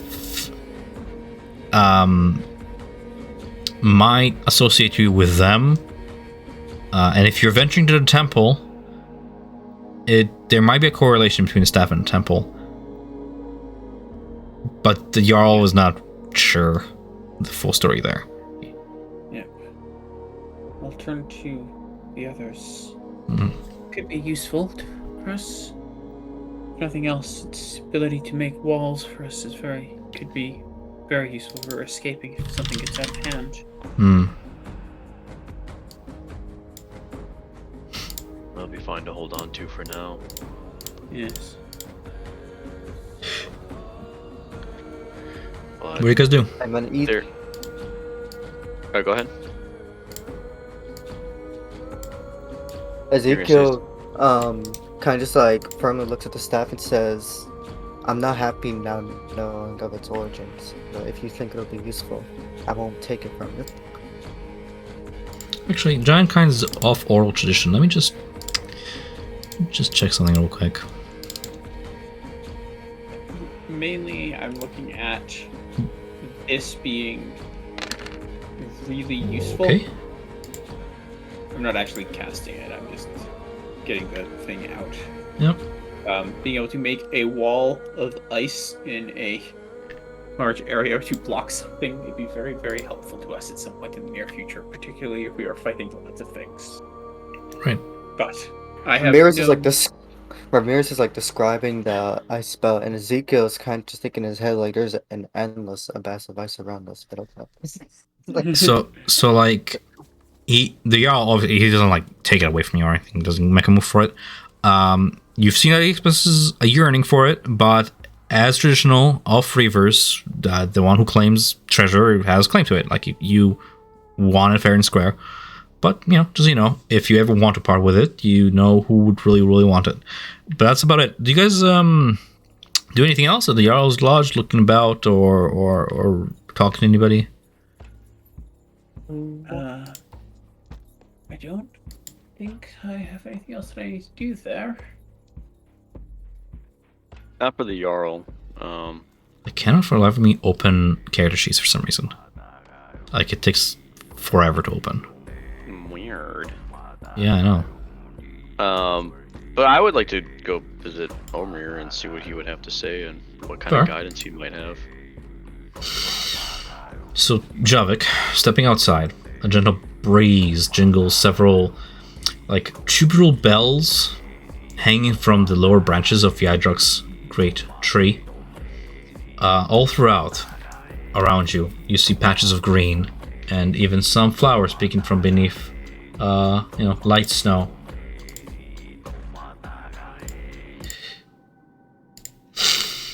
A near perfect circle of stone slabs carved with runes is set in the grass surrounding the tree near you. 3 of the tree's boughs twist low toward the ground, interlacing and spreading out in 3 directions to form a triangular passage about 10 feet tall, which you step through the threshold as you enter the grove, and you see it repeating 3 bows connecting in 3 points to form triangles, over and over again, arches along a path. Then you see him, the individual you saw before, a tall giantkin, walking silently throughout the garden, enjoying the wind chimes toll. Rattling around his neck is a necklace laced with ruined bones. His long ears droop down at rest, like a bovine, cow-like in shape. And his eyes, you can see they're cast skyward. You can see the eyes are glazed over, white with blindness, and yet the gaze of the man is focused on the rustling leaves above. He smiles as he hears you draw closer. The Jarl told me to pay you a visit, said you had foreseen this, and that you might have some insight to our journey tomorrow. He said to maybe channel the inner ways of my people, but it's been a long time since I've never even thought about it. Praise be Javik, conduit to great power, promised liberator of great Barovia, and the one that waits within the ember. So has the fates showed me once, many lifetimes ago, or has it yet to be? I always draw the fates, Javik, and yet this here is the first. Come closer. He is ancient looking, wrinkle-faced, shamanistic-like clothing, bones lacing all throughout the hides. A jewel of ember hanging at his neck below that lace of bones. And eyes blind but seeing.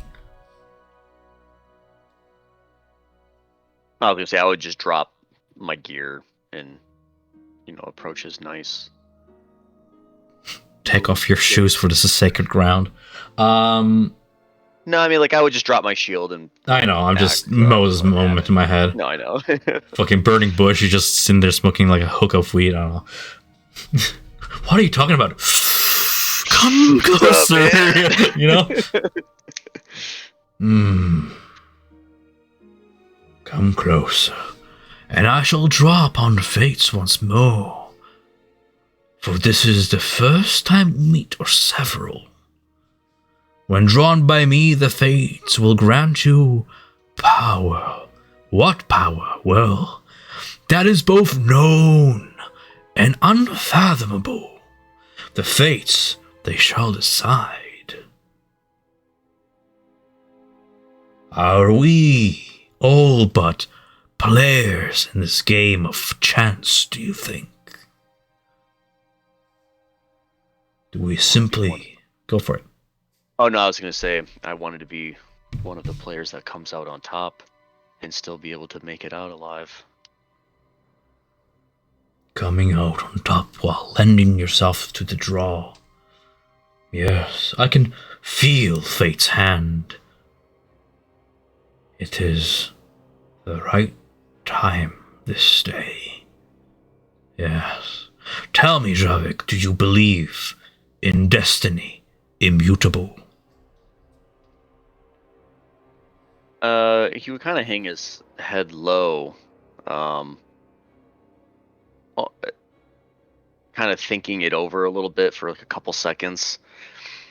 I've never given it much thought, but I can't imagine what kind of destiny this would be, to be imprisoned, thrown in this land. I feel like I am being punished for something that I know nothing about. Perhaps. But what was is simply what leads to what will be, and it is as it shall be. You cannot argue with how the cards are drawn.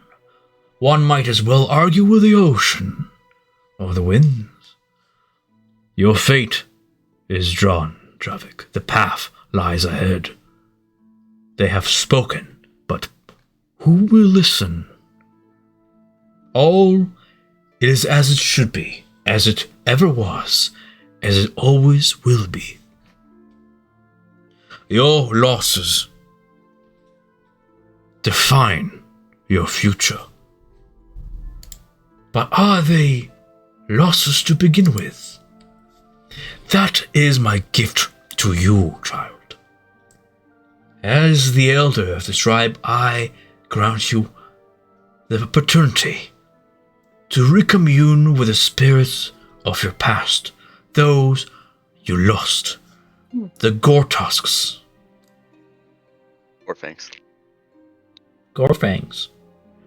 Sometimes the future and the past is muddied like the waters of an overflowing river, and nothing is perfect. I sense a name. It starts with G. But one thing stands in your way, like a frozen waterfall from damming all and from quenching a thriving grove. One thing stands in your way. Her, the one who imprisoned you, who morphed you, defaced you, has scarred your body and unmade you into this. To return to your roots, you must first weed out this corrupting root in your heart. Do you know the name of that which I speak of? He takes a deep breath and he says, quietly, a little bit of a whisper, Polenta. She has taken your essence from you, blood and body, and has morphed into something else. You must reclaim it. Take it back. Slay her. Our ways are that of peace, of bringing balance. But sometimes peace requires a certain push of violence. It is why you are the way you are. It is why the Gore Fangs were that which they were. Because, barbarian furbolgs, unheard of, but some exists. for that push of balance. Slay her. Bring me her blood, and I shall reconnect you with the spirits of the past, so you may consult them in your darkest moments. This too shall be really good for your subclass. Wow, thank you. That's so great. Yeah. I feel like if I talk about his quest in circles some more, I'll just confuse you. So No, you're that is pretty much what he has to say. There are Do certain we drink Firbolg from, rituals. like, a magic yeah. mushroom cup? Hmm?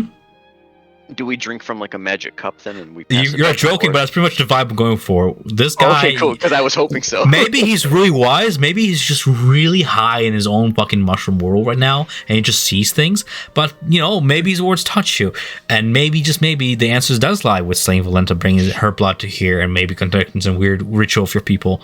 Rewatching this? I mean, if you want, I'm back a reasonable distance from the grove, but close enough that I can overhear. sure. I mean, it's a huge grove that stretches like I don't know. Well, Like I should 100 clarify when I feet, say yeah. when I say grove, I mean like this particular spot where Zavik and You're not interrupting, but are. eavesdropping. Fair enough. It's gonna be really funny when he was like, "Bruh, that guy's fucking dead. I Yeah. told him to do this." Then like Actually another come back. Firbolg walks in, it's like, I am Elder Einar. So who's this guy? I do not know. Like, he keeps showing up in my grove and eating my mushrooms. But no, this is Omrir. This is Einar? Rip. Omrir. Yeah. As you walk around, Ramirez, actually, you have a taste of magic. You cast spells.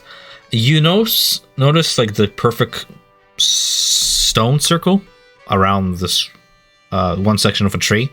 You notice that the tree has been like almost hollowed out. It has grown that way. It hasn't like been carved out. It just has grown hollow on the inside, allowing a sort of like arch entrance, and it sits in the middle of this perfect stone circle with runes carved all around it. Some of them are giant runes.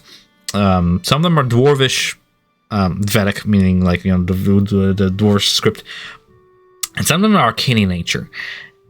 You've already encountered magic circles in your life, and you've already, not your character, but like you, I would let you have this without having to rule. You know what a teleportation circle looks like. This is a teleportation circle here in Yaedrak.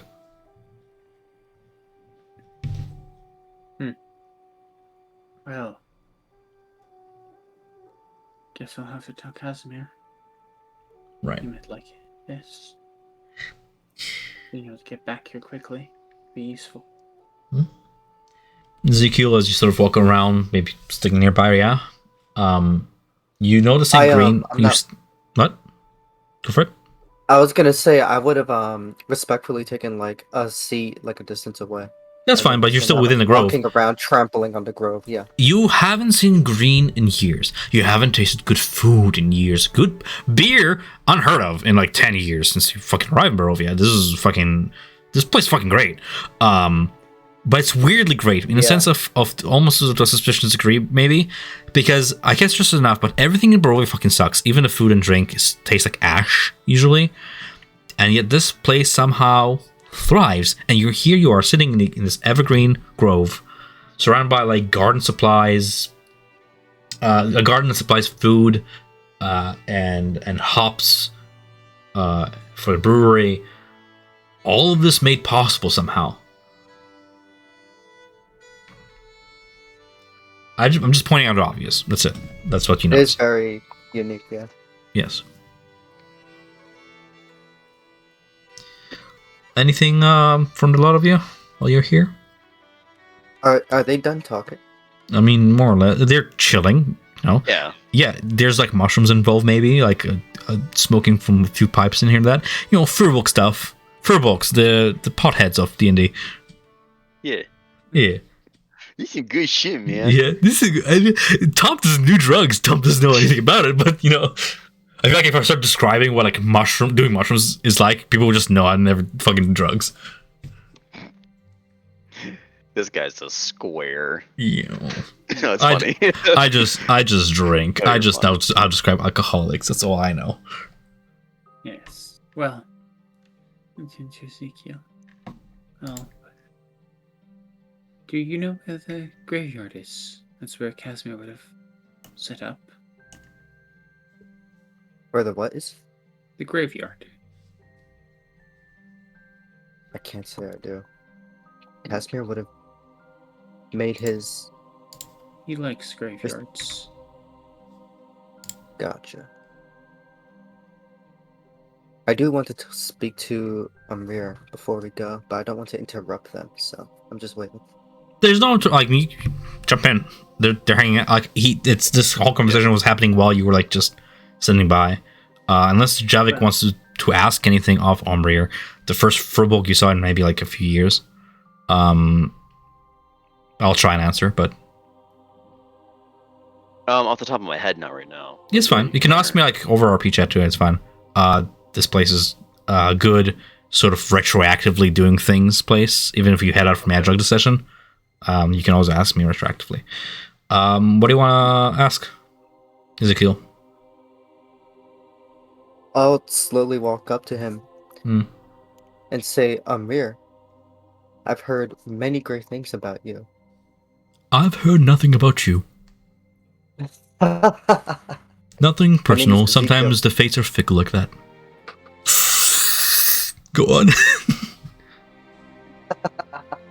My name is Ezekiel.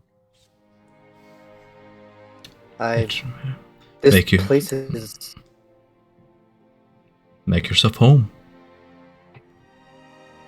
Thank you. This place, it's amazing. I haven't seen a place so alive since I've arrived in Barovia. It is as though the sun has never. It is as though the sun has never left. Sadly, this is the last trace I'm able to maintain of the Rosanna's magic. For such seedlings are lost to me. But one remains here, preserving all. He points toward the Yaedrak Sentinel. He refers to as a seedling, even though the fucking tree is 30 stories high.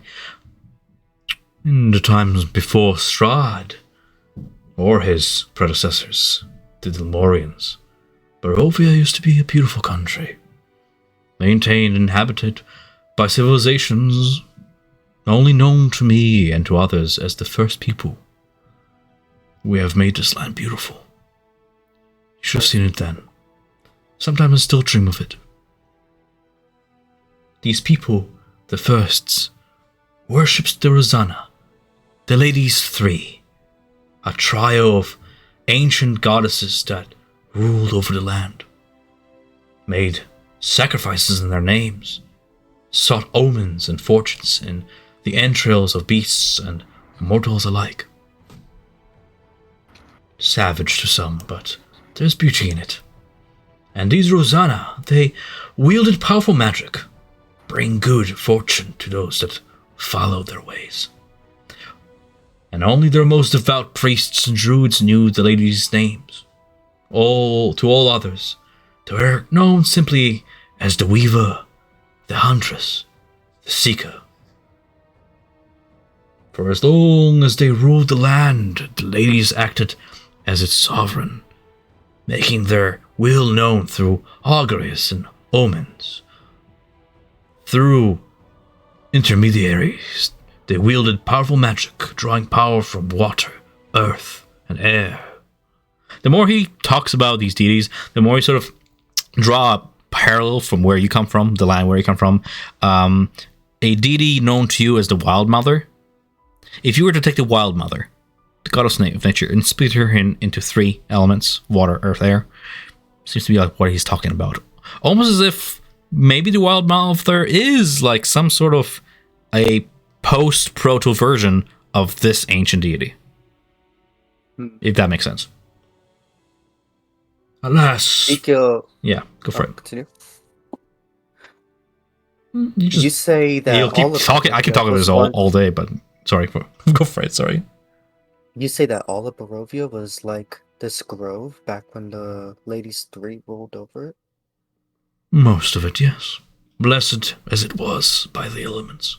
It is said that the ladies could hear everything that happened in their woods, predict the future, twist the threads of human lives, and bring blessings as well as curses to all who resided within Barovia's valley. But alas.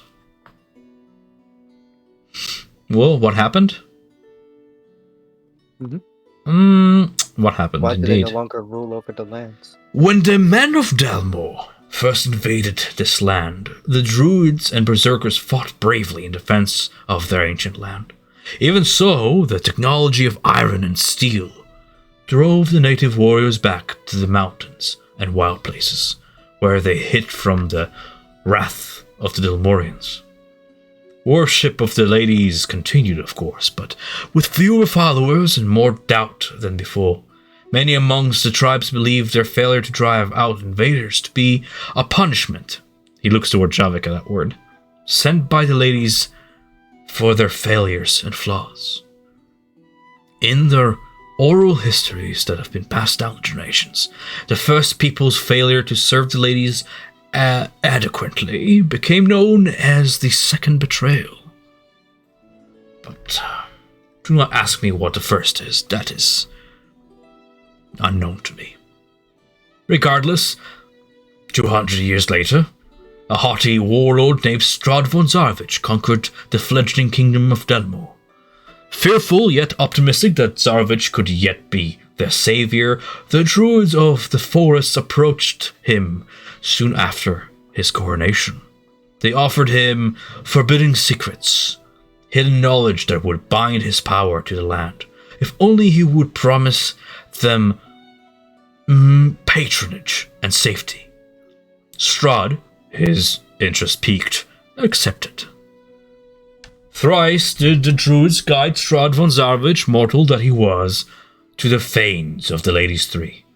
As he stood in these sanctums and felt their primal ancient magic, Strahd became determined that these too must be conquered.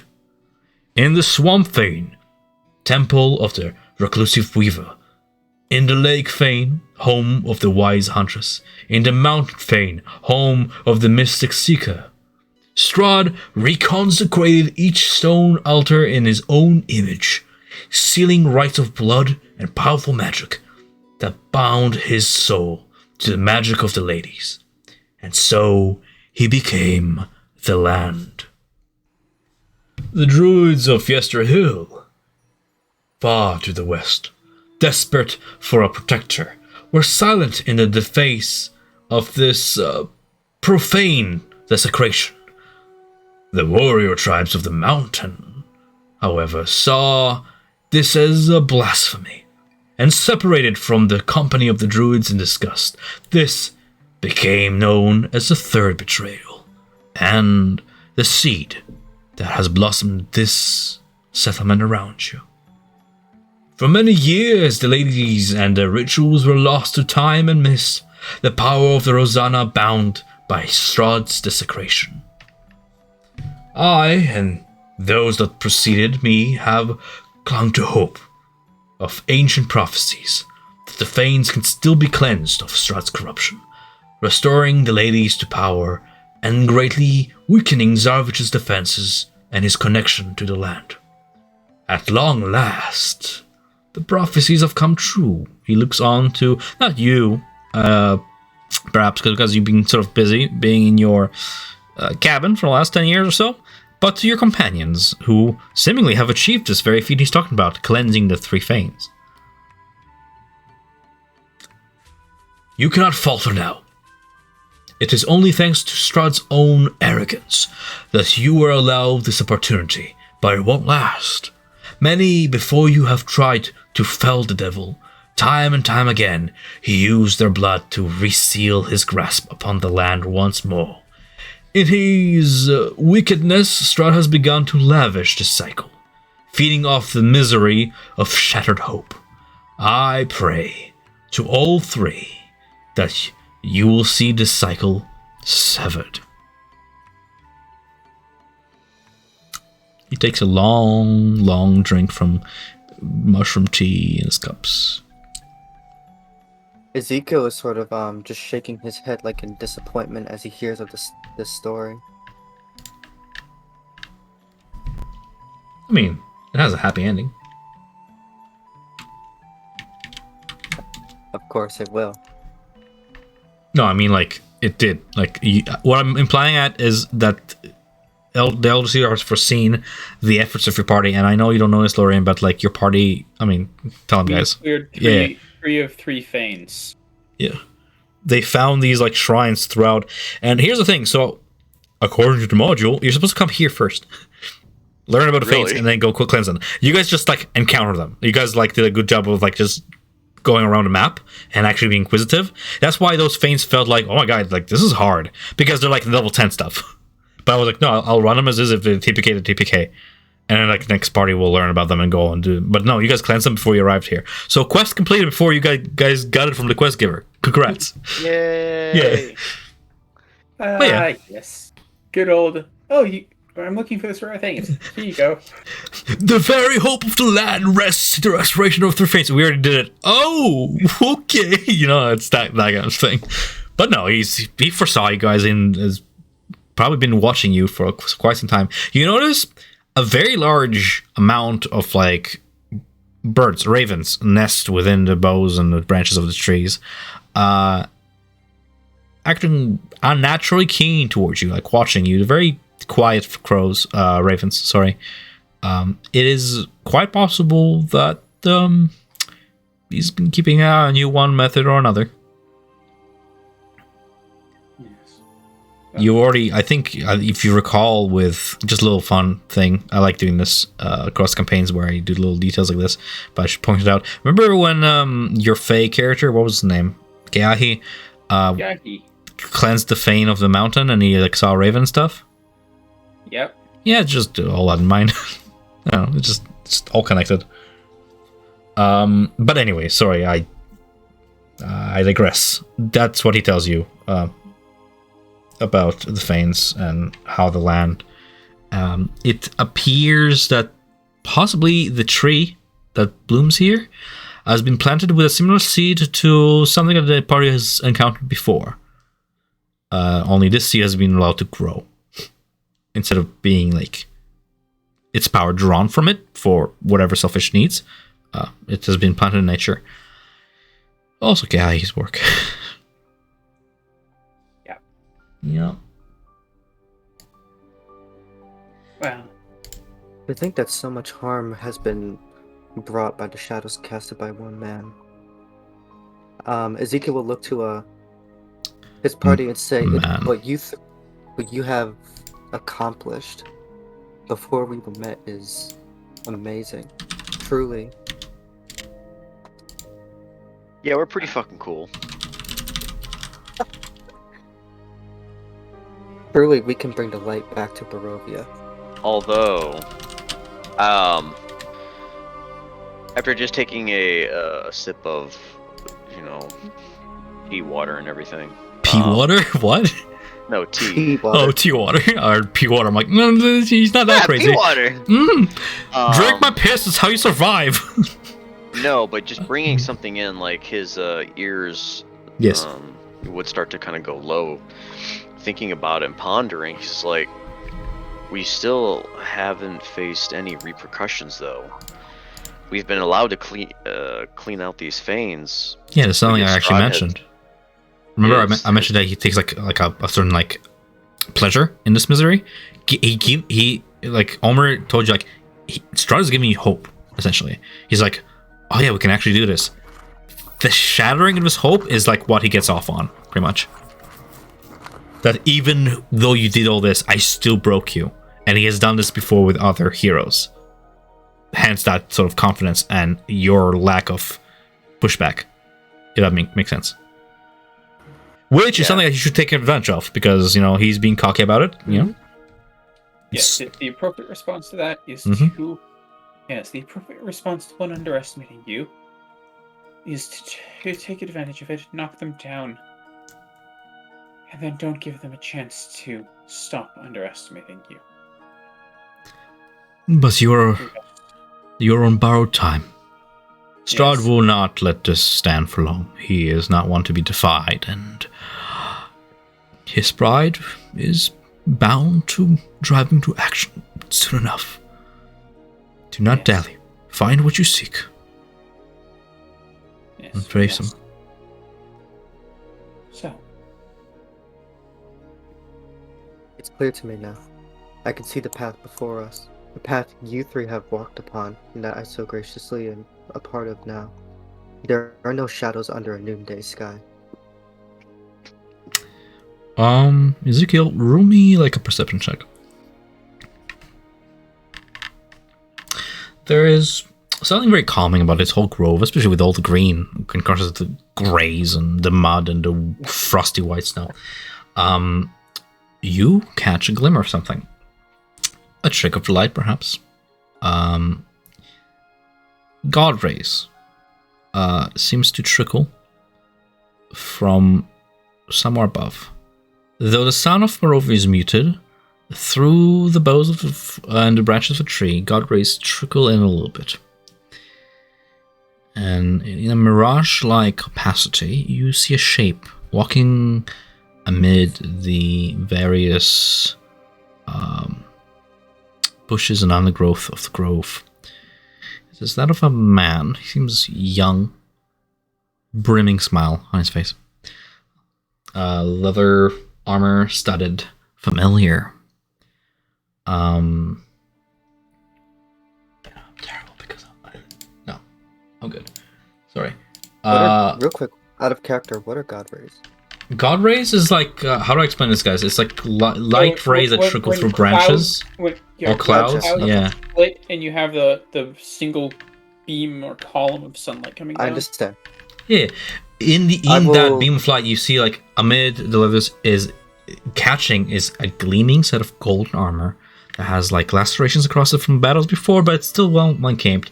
And the same lacerations across the nose of this individual, long black hair that slicks to the back, a quiver on his back, a bow in his hand, a chalice in the other that he seems to lift toward you in a cheer. A warrior from Dreams Forgotten.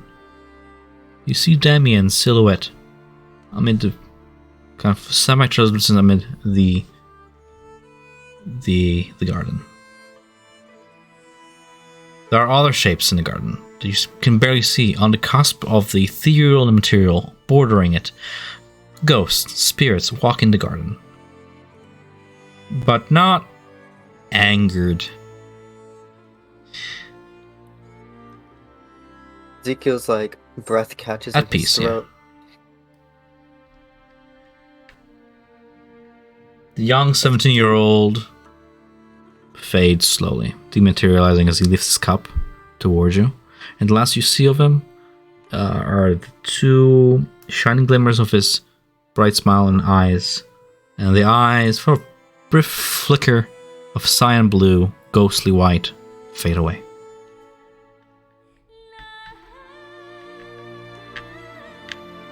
Does for anyone else milf. see that? Should you follow the gaze of Ezekiel? Yes, you would see what he's saying. You don't make out, because of low perception, you don't make out the words he said right before he disappeared. You can't seem to read the lips or hear what he's saying, and it just sort of sounds like a whisper in the wind.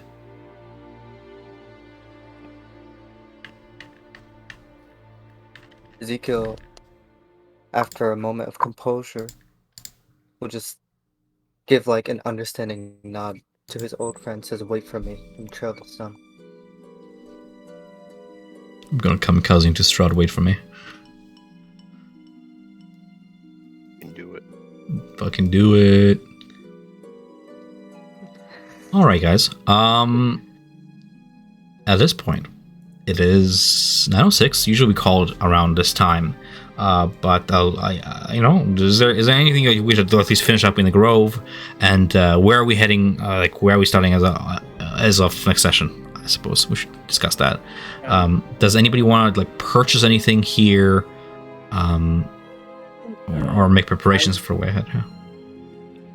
I think I would just like to purchase the things that I had mentioned in the chat message. So, Which, just remind me. Ice axe, and the crampons.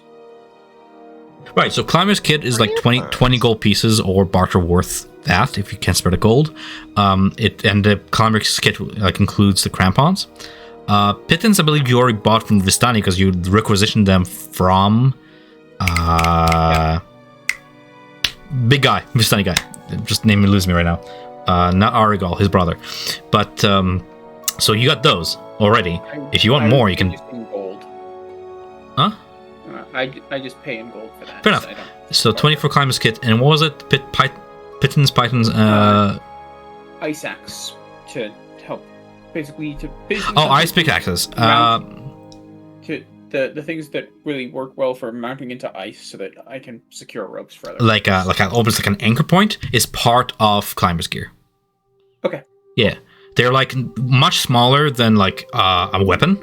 They're just meant to be an extension of your hand. Very well made from sturdy material. You can find that at Wellbellies. They handle infused wood and magically bound. You can see that wood becomes iron toward the tip and it curves into this like wicked looking curved scythe-like talon. Like a transmutation spell has been cast on the wood to immediately turn it directly into iron, but keep the handle light enough so the majority of the weight is on the end of this piece. Anyway, you have that. That's part of the 20 gold pieces for Climber's gear. Anybody else wants to purchase anything just so it's handled? Did I buy like a gallon of oil? A gallon of oil? Yeah. Like, you can buy oil in flasks, which is, I'll tell you how much it is in ounces. A gallon of oil is a lot of fucking oil. How are you going to carry around a gallon of oil? It's not something you can like put in your backpack and yeah, I'm fine. Honestly, I don't know how much a gallon is, actually. I just look it up. Oh no, it's like a milk. It's like a milk carton. It's like a milk carton. Yeah. Okay, that's like what? Okay, how many? I'm just looking at how many flasks that would be. A gallon, 2 ounces. 120 ounces, and a flask in D&D is. I think it's 8. Yeah. I'm looking at oil 1 in pint. your finger, and it says it usually. 1 pint. It's 1 pint. Oh. 1 pint, 2 ounce is 16. So 128 divided by 16 is 8 flasks worth of oil, essentially, is what you want to buy. Yeah, you can carry that.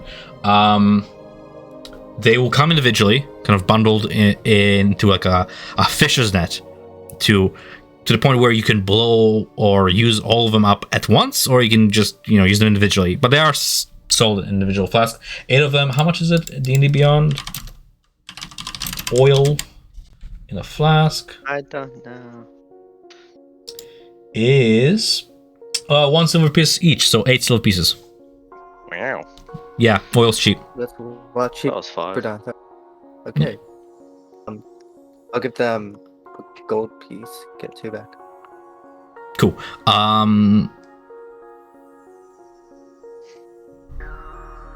Sorry, Javik. Anything else you want with Omrir or to purchase? Purchase. I'm gonna look over that on the weekend. I'm probably just gonna get simple stuff, just like a climber's kit, goggles. And it can be done next session. Fine. I just want to handle things so we don't forget. So it's in your inventory. I'll write it down and I'll subtract the gold out and everything. Okay. Do we want to continue session a little bit and explore more of Yaedrak, or do you want to call it a night? Your call. I do kind of want to explore more. We should check up on Casimir in the graveyard. How are you feeling, Nick? Among other things. I was gonna say, I want to get probably end a little bit early, but also Ivan's not here as well, and he might want to go do some stuff. That's true, and we can pick up from looking for Casimir and stuff. Yeah, we can pick that up. He headed like west, so he's either at Reaver's Armory or beyond it. What Calder mentioned is the Isgard. Isgard? How do you pronounce that? Igard? Igard Vaults? Yeah, Isgard. It's YSG, so I don't know. I think it's Igard. Anyway, he's in the vaults, what they call the vaults, or the Reaver's Armory, maybe.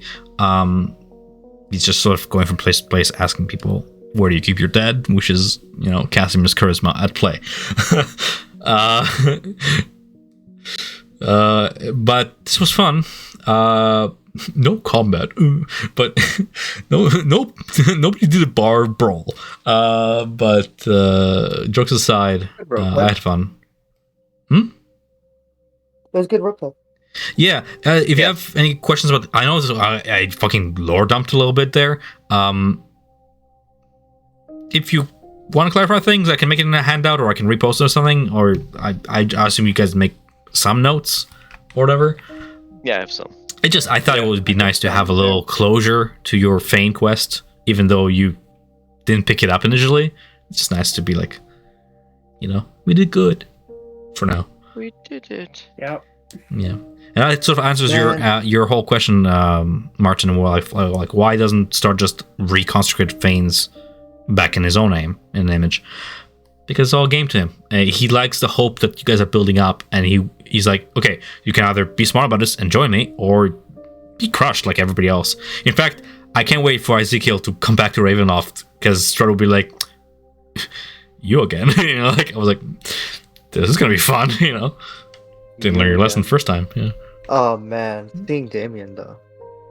When you mentioned the bow, I was like, oh my god. I was like, how much do I have to describe him from memory before he recognizes him? Because like I vaguely remember what he looks like, but yeah. And people can find out more about Damien and the rest in later sessions, and it's just fun. Barovia will definitely fuck with you when it comes to that. Your past tragedies and whatnot. But yeah, we can end early, or the usual time. Anything? I like feedback. It's like I don't need like reassurance. I just like hearing your guys' side of things. Just whenever name dumping, just like immediately have like the name. I need handouts. You're right. Hold on, let me go. I actually have them. Either handouts or something. I had one for Calder. I have typed a lot of the names, and every single time I've typed a name, it has come up red underlined. The reason why I didn't do it because I cannot open. I don't know why, but I can't open my handouts for some reason. I'm clicking on them and they don't open. But I think I can show them. Like the chief just came out, right? Yeah. Yes. Good. So I can show, but I can't open my fucking sheets. So there's a chief. There is Yotomo Wellbelly. Even though I don't have anything written up, probably. I can't even open to check if I have anything written. I haven't written in my notes, but like not in you have nothing written in the publicly available one. That's fine. I'll fix it when I can finally open them. There is First River Rada. There, which is the youngest daughter. Yeah. There's Mammoth, if you care about mammoths. Just fun to know about mammoths, because they're mounts, and you can have a mammoth, by the way. I kind of mentioned it like last session, where like, yeah, there's herds of mammoth everywhere, and they herd them, and they actually like, I think you can milk mammoths. I think so, because they're mammals, right? Fucking mammoth milk. Mammoth milk. No, I'm serious. You can. Isn't like mammoth cheese like a thing in Skyrim? Like it's like the giants literally have like herds of.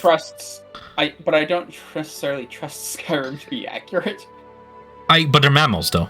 Like, what does a calf of a mammoth eat when it's a baby? Not like grass. I think they're milkable, just like any herd animal. Anyway, it's not any herd animal.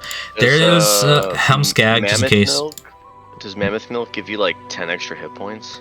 Maybe. Fuck around, find out. Maybe fuck around. Yeah.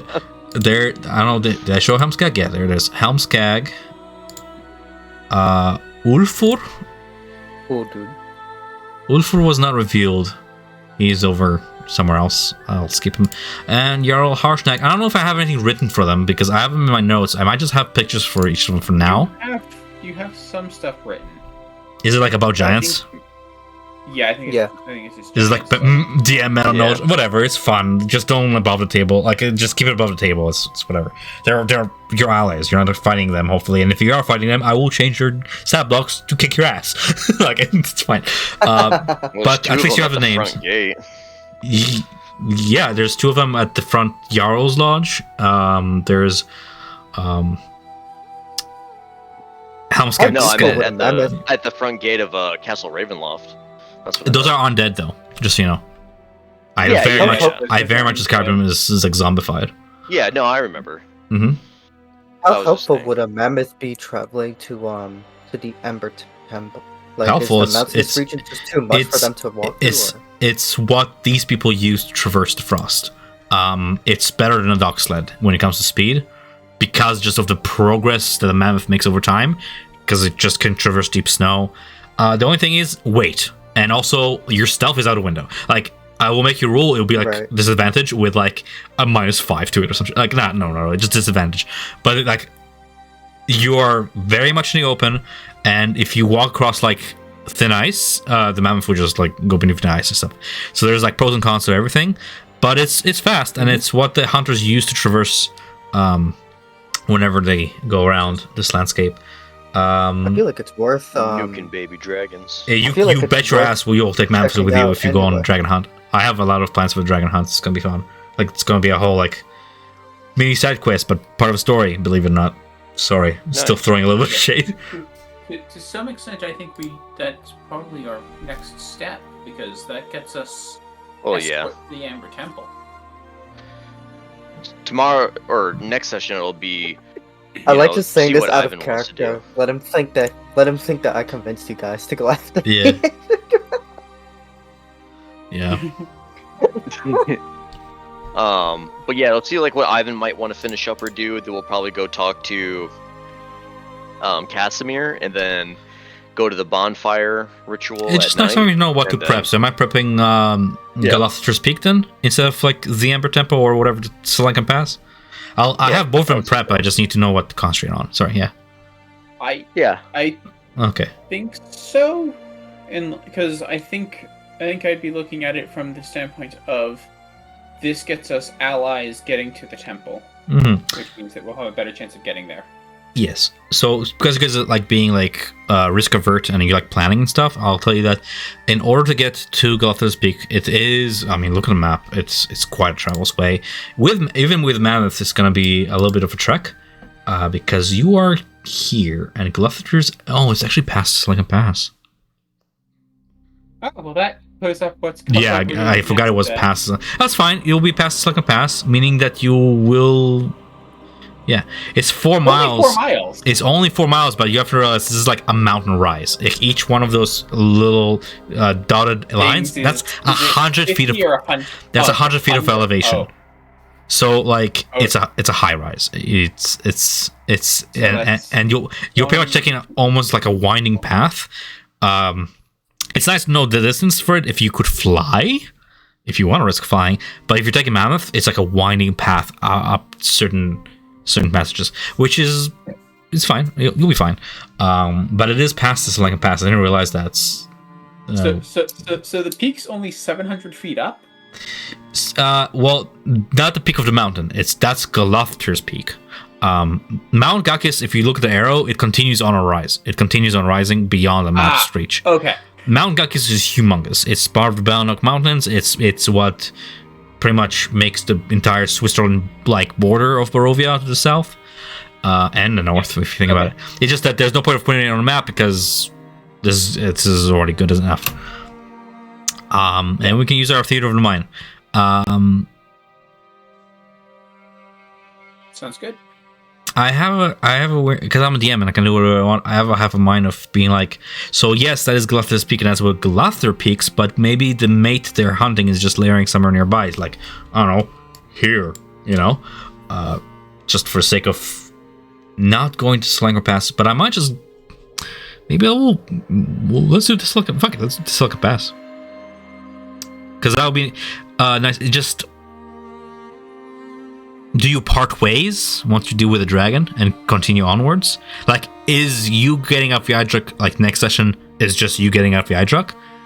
I guess you have the teleportation circle, you can always come back, but you can bring mammoths with you. I feel like we should at least escort them back to Yaedrak before we go back to I mean, what's the you guys could decide. I don't know why I'm debating this. If I'm part of a party, you guys decide for sure.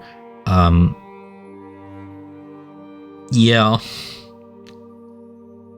Yeah. I'm winding down. But this was really fun. I had a fun session. Yeah, I'm still on the high from earlier. But, right? Same. I My belly like swirls a little bit. I'm gonna cut off this recording before we start talking about it then. I just want to get on record any questions you had so we can review it. Alright. Until next time.